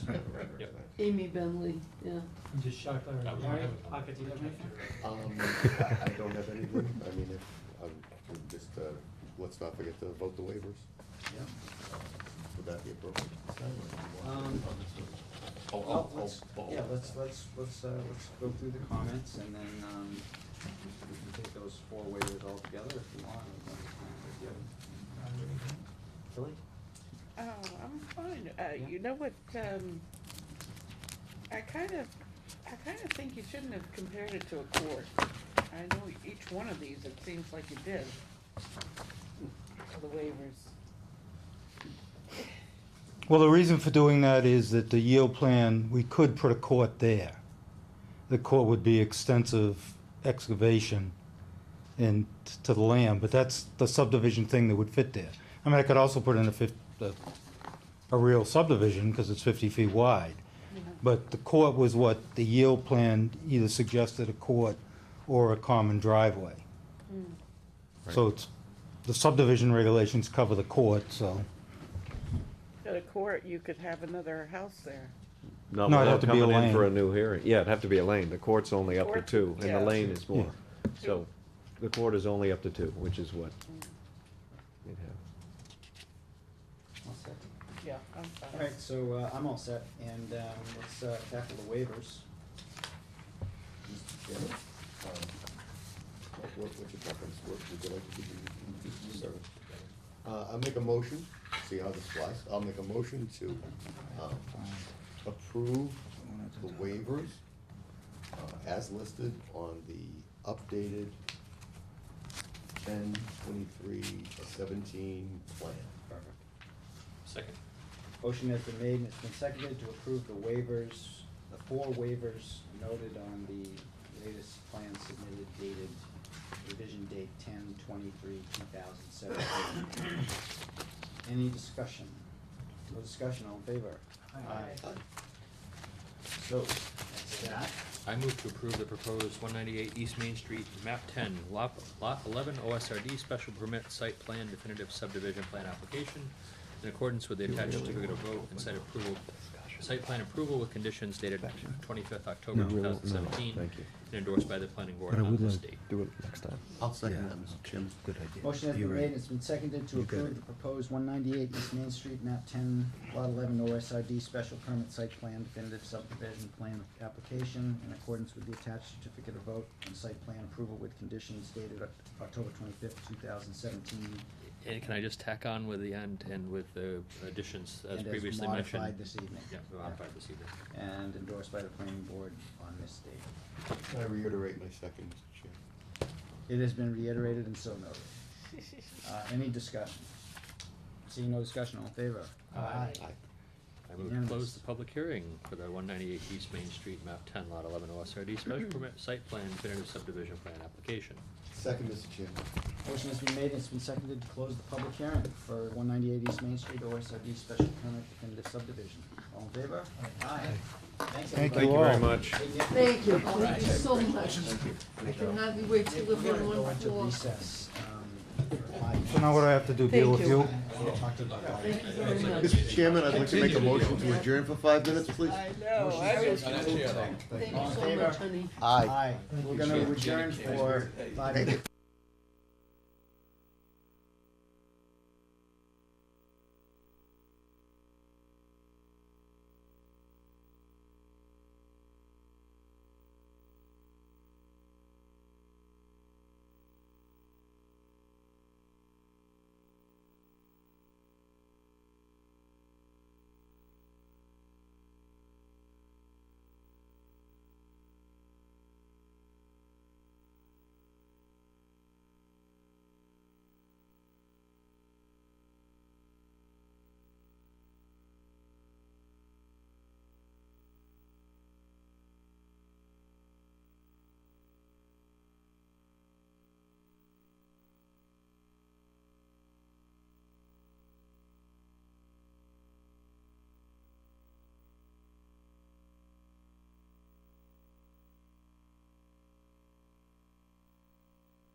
Okay, we are back on the Georgetown Planning Board, October 25th. We're on our last item for this evening, which is members or public concerns, and we have item 4, review and discussion on LED street lighting with Georgetown. What I'd like to overview is I took it upon myself to draft this letter, and I know that was presumptuous, but I did it because of the time-sensitive nature of the project, where they have, lighting has installed already 25% of the fixtures, and they're hoping to finish the rest of the project by the winter. So I wanted to get this in front of the board sooner rather than later. That's why you have this letter. And then what I wanted to do is let you know a little bit of the history of why we are where we are today. And what I'm going to do to that is just quickly go through these dates. So back in 2016, you're all aware that I had personally contacted the light department to walk outside with them, and was rejected in terms of having them take me up on that idea to look at and talk about site lighting. And then the planning board went ahead and issued a formal response to the light department to come to a meeting to discuss site lighting, which they rejected that as well. And that was in 2016, which was shortly after the AMA came out with an unprecedented policy statement, which addressed the health, safety, welfare issues of LED lighting. And I'm going to oversimplify it, but basically the AMA's report, it's human and environmental effects of lighting emitting diode LED community lighting policy, H135927.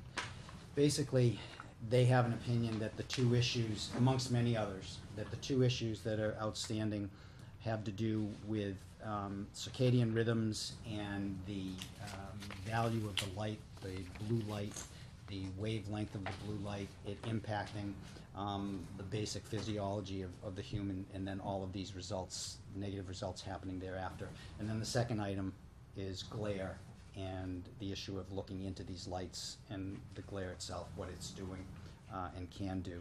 So the AMA came out with that in 2016, and then we tried to communicate with the light department, and nothing happened, and then time went quiet.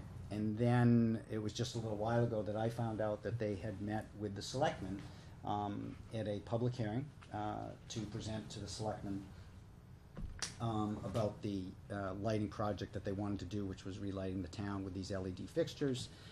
And in my discussions with the selectmen, as far as I'm aware, there was no discussion of the health, safety, welfare issues. It was only a discussion having to do with cost savings, which no one is arguing. It's a huge cost savings. It's a great move in general.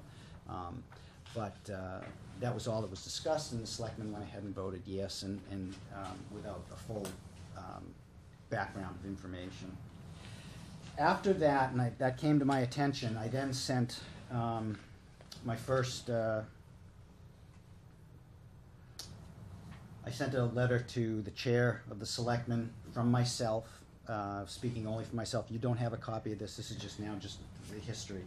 This was in October, and I sent that to Joe Bonavita, asking to come to the board to talk about this issue and the problems that were going on. Who is that? To the chair of the selectmen. And then at the following day, I sent a letter to the commissioners, again writing as just one planning board member and as a town resident. I wasn't speaking for the board, bringing up this issue of LED fixtures, and that we needed to talk about that. And basically, the selectmen tried to set up a meeting for November 13th to talk about all of this, which is their next meeting. And the entire light commission, the entire board, their whole office is away on that day. It just so happens, so they cannot attend the meeting. So at that point, the meeting's gonna get postponed, where we're gonna all get together, selectmen, hopefully the planning board if you're all in agreement, and the light department, but it's probably not gonna happen till January, considering we're going into the holidays with, you know, late November and then Christmas. So, with that, I then started a communication with Peter Dion, one of the commissioners, and the punchline to my communications with Peter Dion is I asked him why he didn't, why they didn't come to the planning board to talk about this issue before they brought it to the selectmen, and his response was, there is no requirement that this be brought to the planning board, and I'm reading his email, which is his public record information. He further goes on to say it was brought to the Board of Selectmen as a requirement of the grant. He's not saying he brought it to them out of discussions, but it was the requirement of the grant. The last conclusion to this chain of emails was from Joe Bonavita to Peter, and I think it's written as just, it's not written, he doesn't sign it, the chair, but again, this is all public information. And he basically is saying respectfully and without any bias at all to Mr. Dion, to address your comment below that there is no requirement that this be brought to the planning board. Mr. Hoover is also a citizen of the town of Georgetown. He may be the town's planning board member, but he is also a concerned citizen. I'm certainly uneducated in this area that Mr. Hoover has concerns, so I have no opinion at this point either way. But as a board member all around, I believe that we all have one goal in mind. We are all trying to do the best we can do. I feel that all boards have to work together and at times provide, sometimes just have to have conversation. It may not be required, but is simply a courtesy to another board member. And then he goes on. So that brings you up to speed on the history of the communications with these folks. I know I sent you that AMA report, and I'm sorry I sent you the whole damn thing versus just the section of 304 to 308. Pages 304 to 308, but that's There's the a section on oyster cracker and. Yeah. It's really good. But in that, they're pretty clear on where they're coming from. Basically, you have the American Medical Association that's concerned with health, saying we're making a policy statement about this lighting, and you have the industry now pushing back, and they're pushing back hard. And one of the common statements that you hear is that no one complains about it. Well, no one complains about it because no one knows that you can complain about it. It's like this thing that you just accept that lighting is lighting, and you just don't, it just is. What's happening is people are now towns are starting to retrofit, towns are starting to re-retrofit based on this information, and some towns have actually started to see some lawsuits starting to get filed where the AMA information was out there beforehand, in 2016, and the information has not been shared with the general public of those towns or cities, and the towns and cities have gone ahead and, not with any ill will, but have gone ahead and installed this lighting without the public being fully appraised of what's going on. So that's where we find ourselves today, and what I did is I drafted this letter, and what I am hoping is that the board, if we go through this letter, that we can go on record as basically our response to Georgetown Light Commissioners. Please know that the chair of the selectmen is going to still allow myself, and I don't know if he would allow the board per se, but he's willing to allow myself to come to the selectmen's office, to the selectmen's meeting November 13th, even though the light department said they can't be there, to simply say, selectmen, here's information for you. We're not gonna get into debating it, but it's just information that you need to have now, sooner rather than later. And when the light department is able to make it, we'll all get together just like that, and we will then have the debate in a way that is fair for both parties concerned. But so I share that with you, that this will be going in front of the selectmen on the 13th of November. So you've read the letter, and I think, it's, the first paragraph is just saying, the Georgetown board has voted, the planning board, this is the presumptuous part of my part, but, you know, has voted unanimously, this is what I'm hoping happens, this is for discussion, but I'm hoping this is the outcome, to request the light department to stop with their current installation until we can get together to discuss it. The second issue that's not in here but that needs to happen, that we will discuss with the selectmen, is how do we avoid this, how we make sure this doesn't happen again. And that has to do with how the boards communicate together or don't communicate together, and the selectmen are interested in talking about that. And then it says why the planning board, this letter that I wanna submit to the light commissioners and copy, to the selectmen, from the planning department, it says it's based on four issues that we took this vote. And the first issue is in response to the AMA report. That we tried to talk with them, I tried to talk with them, the board tried to talk with them, and they said no. And that has put the town in a very difficult spot. That was, item one. The second item was then the light department, knowing that we had concerns, went to the selectmen and never, A, raised the issue of health, safety, welfare, and B, never decided to tell us that, hey, I know you guys are concerned about this, so you might wanna come. That was a second issue. The AMA report was not brought up in their presentation to the selectmen, i.e. the public, that's who the selectmen represent, the town of Georgetown. The AMA report was never discussed, the health issues were never discussed. And the issues of glare, the fourth item was the issues of glare and the issues of the harmful effects to the circadian rhythms of our body and our physiology. Those two are, the AMA is pretty clear on where they stand with that. And you have the one industry AMA saying that, and you're having the lighting industry now saying that's not necessarily true. The conclusion is we're employing the light department to work with us to resolve this as quickly as possible. So, that's a short, no, it's a long-winded summary. And I guess I'd like to open for questions now, or however for this conversation to go, I'm not sure.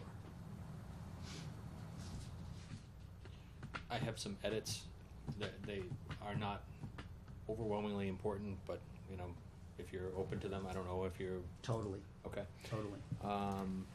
Number one, in the first line, in response to the AMA report, the planning board chair, you have in Georgetown resident.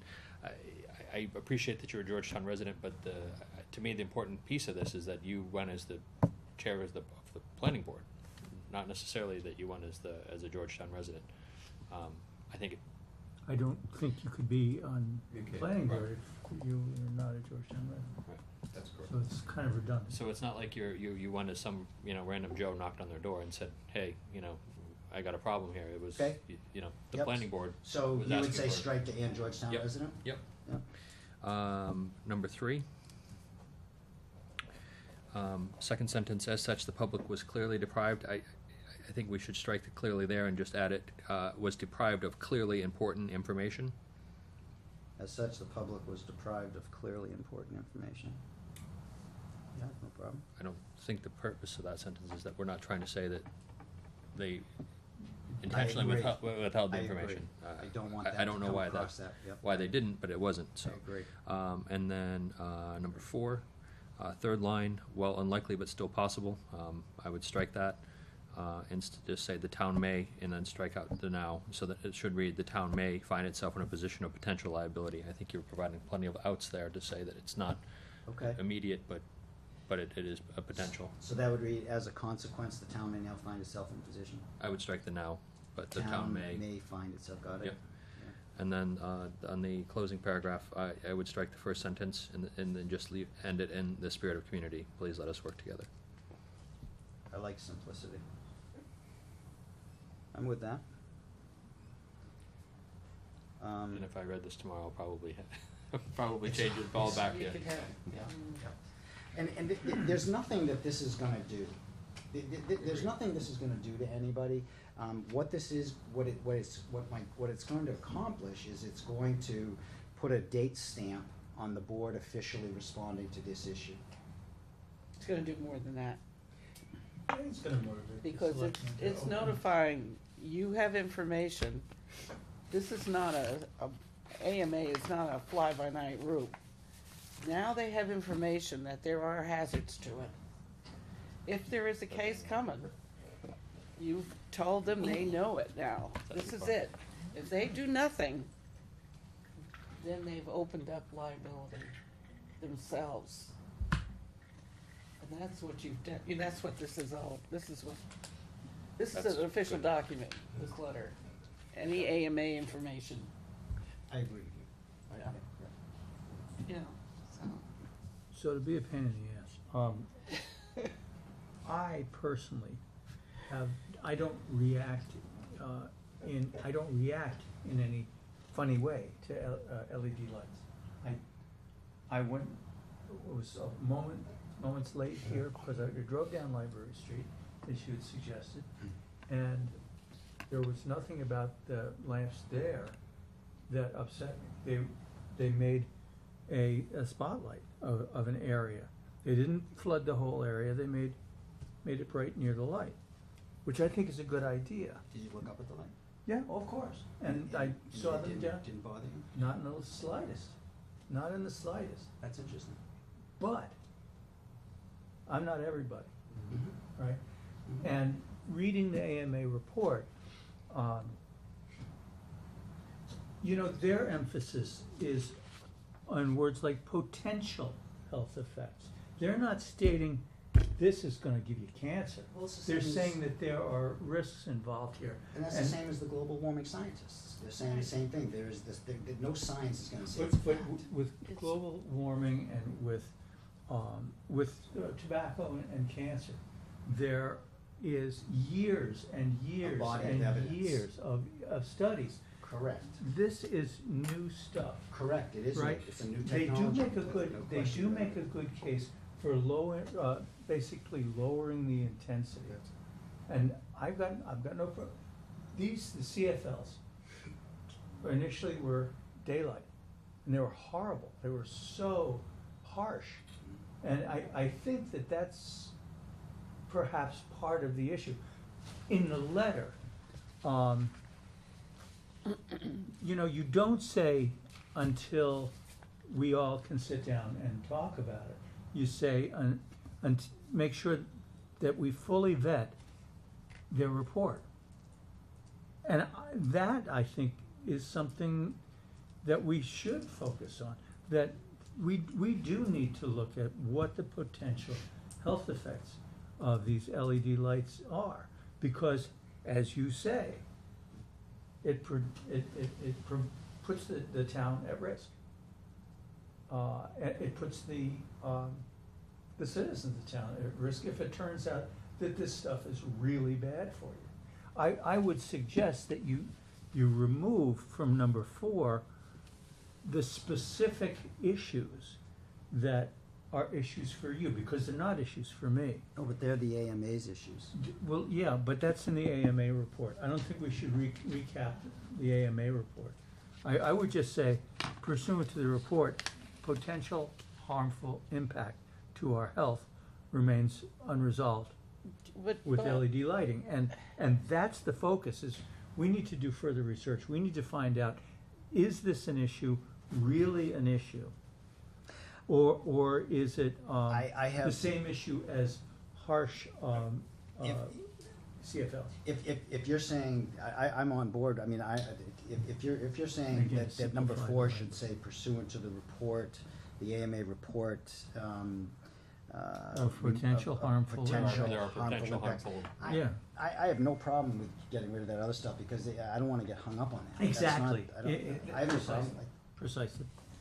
so, But I'll tell you, I've had no bad experiences, but I think it's prudent for us to do this, and I agree with this direction. it's kinda like the smokers who first started smoking and they had no bad experiences.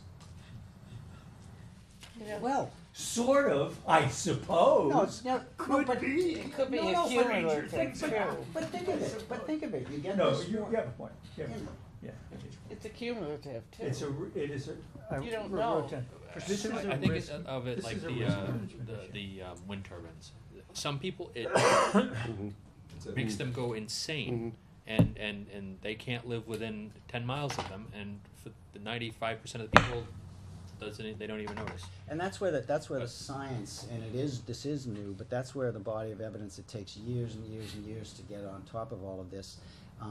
But a lot of times at the conscious level, the human being is not aware of some negative effect that may be happening, and it takes the scientific studies of certain physiological responses that can be measured, can be quantified, that people don't even know they're being hurt. They don't think they're being hurt, but they are.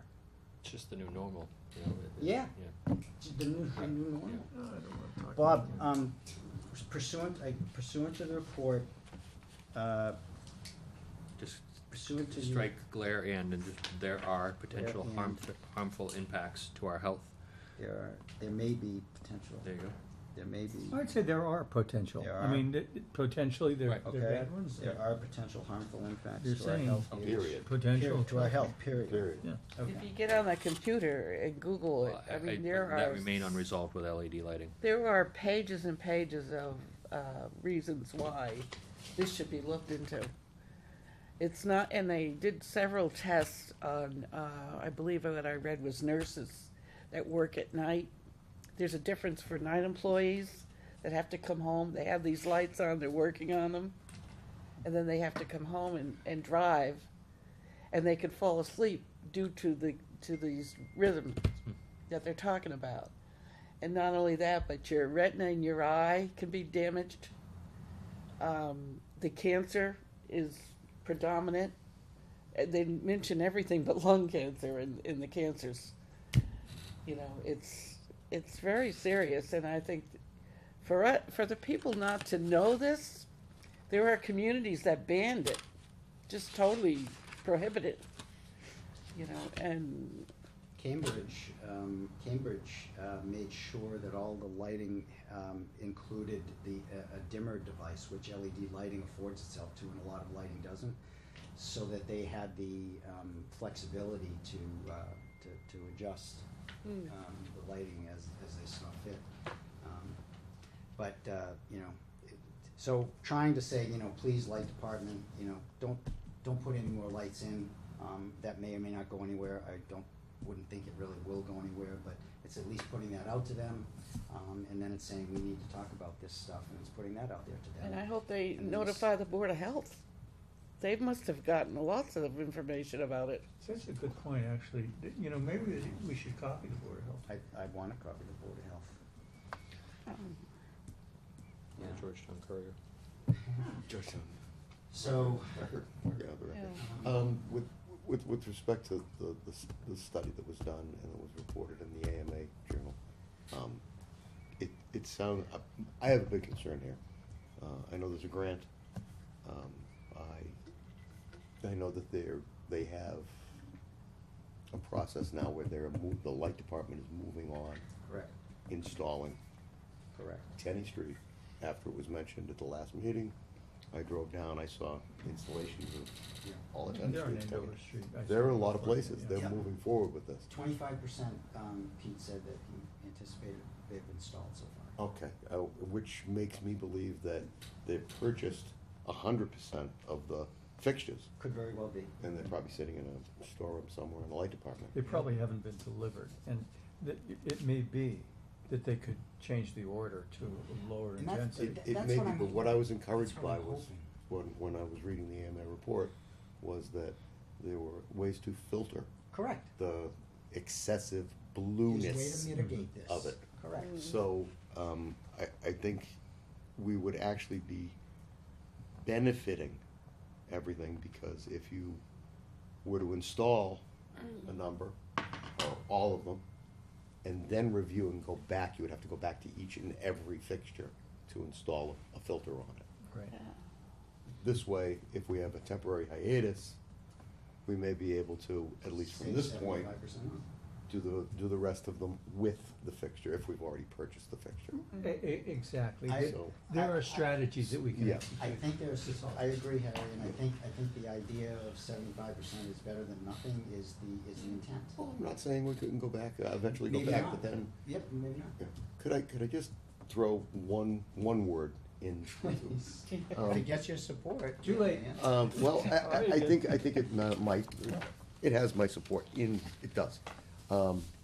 And the second line, request that the Georgetown Light Department to temporarily stop the installation. And I think we wanna make it clear that Very this is good. something we wanna put, we Very don't good. wanna putting a hand up and saying, this must cease. It's We're very good. saying, we want a time out here. I agree.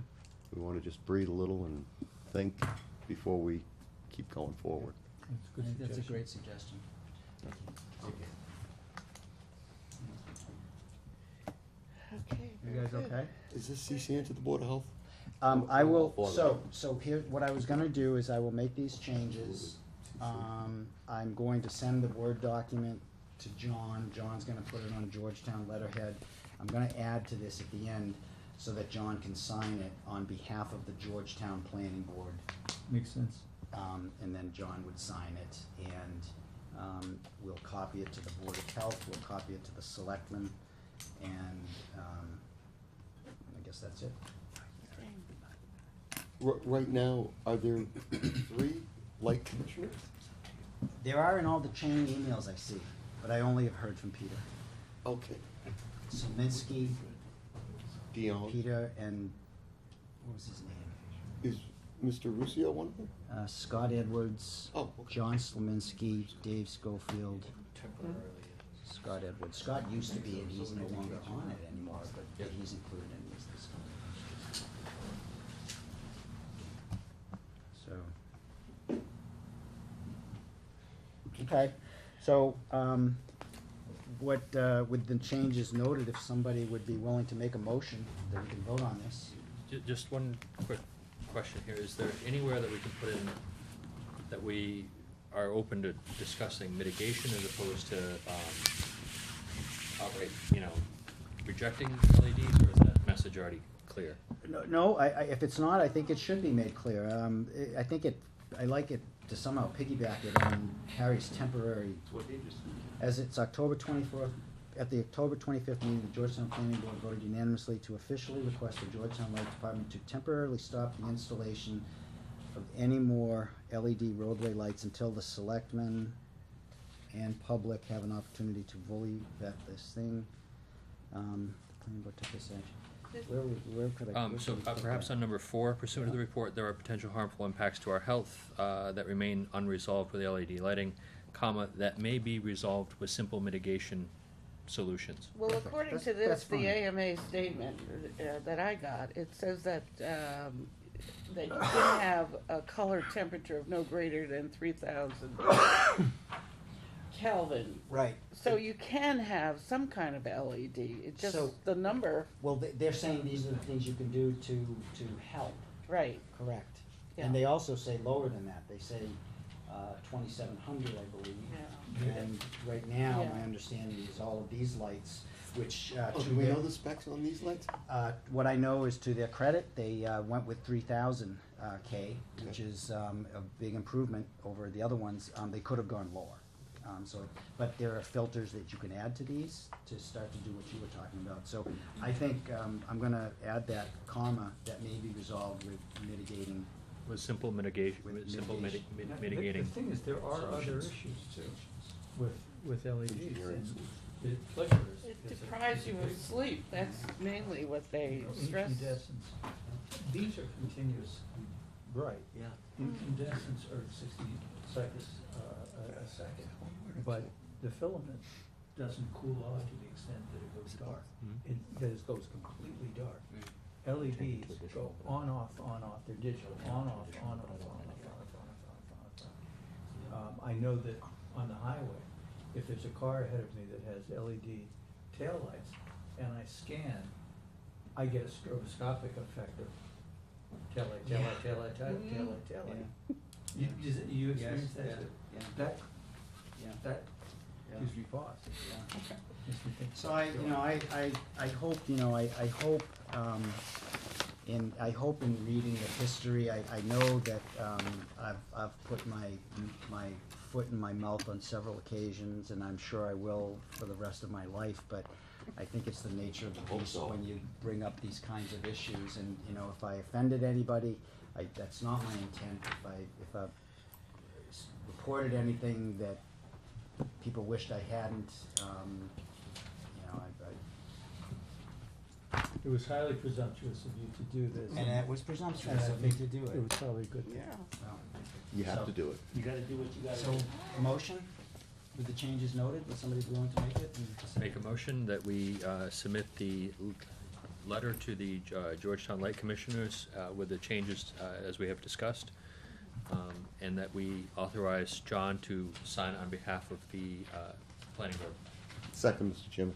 Motion has been made and it's been seconded to submit the letter as written with modifications as noted to the Georgetown Electric and Town Roadway LED lights, to the Georgetown Light Commissioners, and copy to the Selectmen Board of Health. Any discussion? For discussion, all in favor? Aye. Aye. I'll make a second motion that we appoint Rob to speak on the planning board's behalf at the selectmen's meeting on Thought about November that. 11th, November 13th. November 13th, and any subsequent meetings that the selectmen may schedule. Second, Mr. Chairman. Motion has been made and seconded to authorize Rob to speak on behalf of the planning board at any future meetings to come up with regards to lighting. Any discussion? No discussion? The only discussion I'd have is, I don't wanna do this alone, and I want someone to come with me. November 13th. Is that So- Monday? So, that's November 13th, but, and maybe it's John that joins me. It's important that the board is represented and it's not Rob Hoover. I don't disagree with that, but you know more about this issue. You have No, forgotten more about this issue than I You may not have to say will. anything, you may not have to say anything, it's a visual representation, I think, of the board, and that's important. So, cross that bridge when we get to it. So with no more discussion, all in favor? Aye. Aye. Aye. Okay. And Meeting adjourned? Make a motion. I have one question.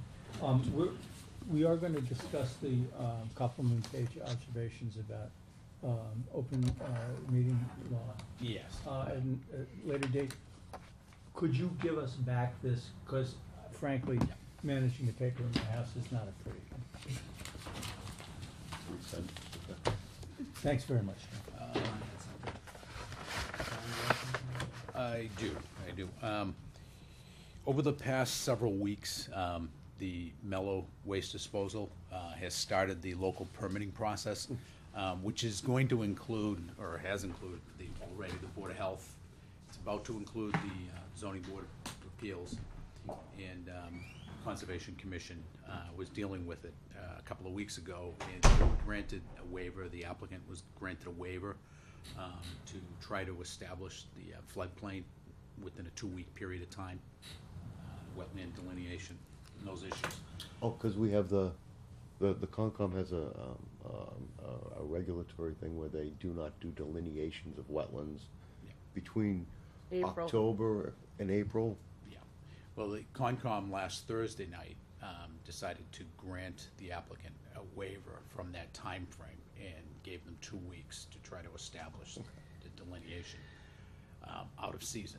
So that's being dealt with by them. They have not submitted a site plan application with us yet.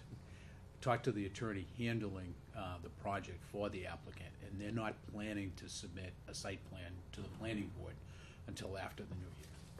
They are going before the ZBA. Now, the ZBA has their hearing,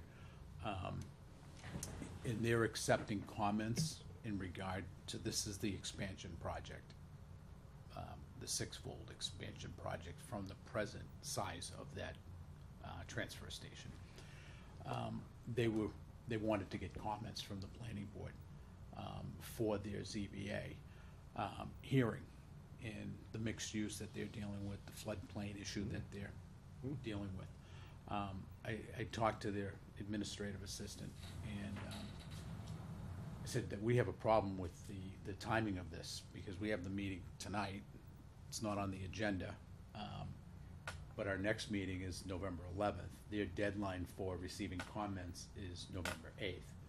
I know I'm just verbalizing this to you tonight, but I was thinking that the comments that we could send in a timely manner is that, you know, we realize they have submitted for their present applications before the ZBA, but we also recognize that this is going to require site plan approval by the planning board. Upon receipt of that site plan application, we will go through that formal process, which may include peer review, you know, likelihood, traffic review, and all of those issues. And talking with their admin assistant, I emphasized to Patty that, you know, ZBA is the permit granting authority for their applications. And with a permit granting authority for site plan approval, you know, they have specific requirements of review, approval, denial, amending, just as we do with site plans. So I don't know if the board wants to entertain, you know, any formal comments in regard to the permits they're processing now, or just tell them that we're going to be reviewing in the future as a site plan and going through the necessary peer review to evaluate it.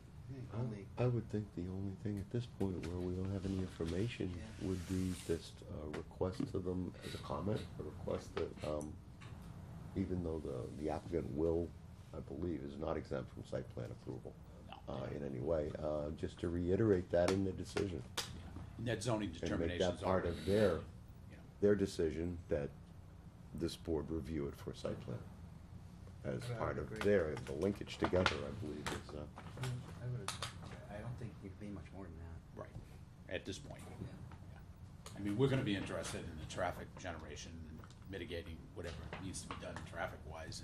And there's- there are a lot of other internal site plan issues that, you know, we're experienced with and dealing with, and there's a lot of abutter concerns that are arising with meetings.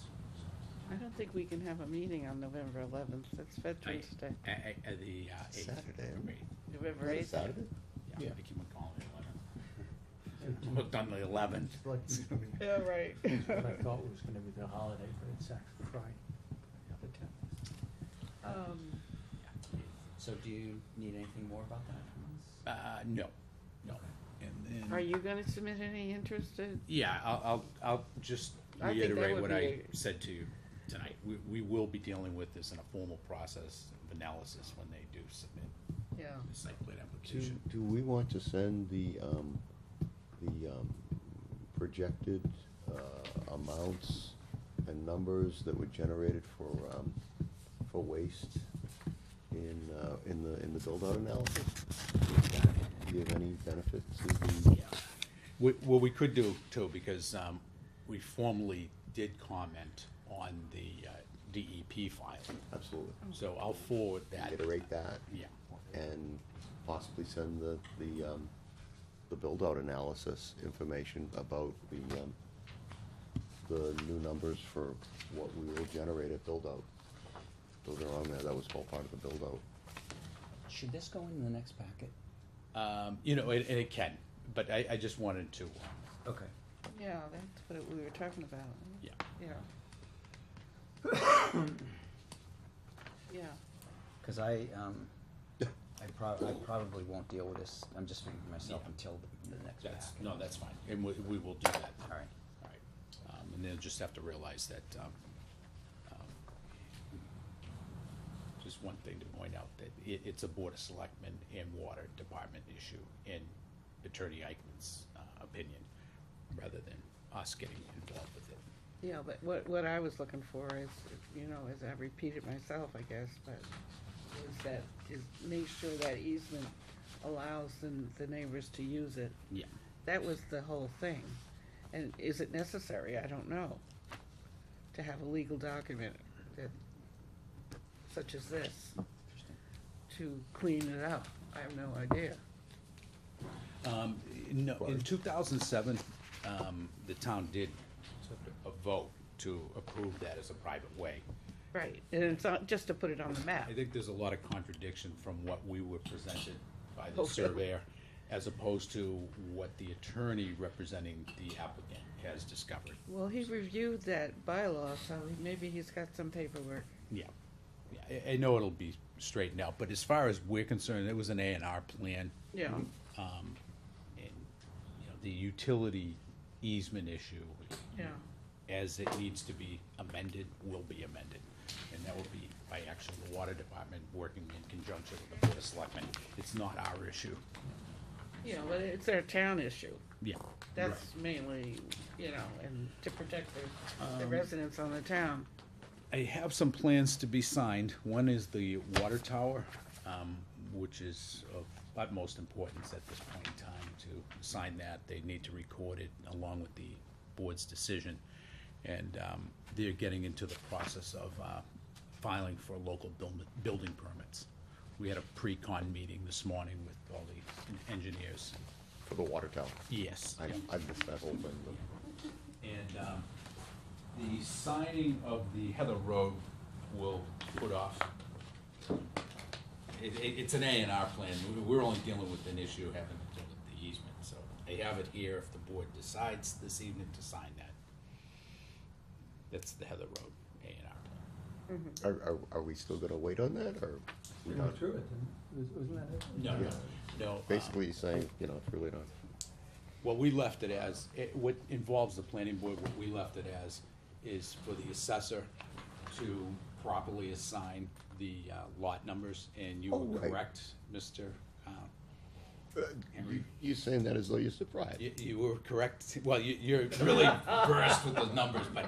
Yeah, he picks up on things, he's quick. I see So, patterns. Yeah, so the large Patterns. lot is 74, which you Yeah. cited, and the minor lot, the new lot, is 74A. Oh, cool. Yeah. Yeah. Never question Harry. Well, no, always, everybody. Always Always. So do you need signatures tonight? For the Heather Road, if the board Been wants to revised, do right? that, and for Heather. and the water tower is right there. Okay. Yeah. I just got a text that I need to leave. Is there anything else? Cause I'm gonna get up and sign those and then I've got to go. Okay, does the board want to sign both the Georgetown Plaza decision and the 198 East Main Street? I'm good We- with I don't decisions. think we can, because there's Is there additional. changes? Yeah, we'll save those for, Changes. yeah, yeah, and I'll put those on for the next agenda. Because that's gotta be recorded, they can't have I handwritten. apologize. Can I just bring up one thing under member concern? I was gonna say that I can amend conditions within the document itself. The only thing I wanted to bring up, I remember at a recent meeting, last one, the one before, we were working on the OSRD revisions. And I promised I was gonna get my revisions to you. That was when you gave your revisions to John. And at that point, I realized I'd like to, I know you're incorporating those in now, but when you get those incorporated in, will you be sending that out? Because rather than throw something in that's already been probably hit anyway. Yeah, I will, and we're gonna set that up for an agenda, in the first meeting in January. Does that sound, What happened in Plausible. November and December? yeah, so we can get ready for Where'd the November and spring. December go? I'll make a motion to close, and then why don't you guys touch base on that issue? I would totally second that. Make a motion to adjourn. Second. Call the question, Mr. Chairman, to adjourn? All in favor? Aye. Aye. Nicely called, nicely done.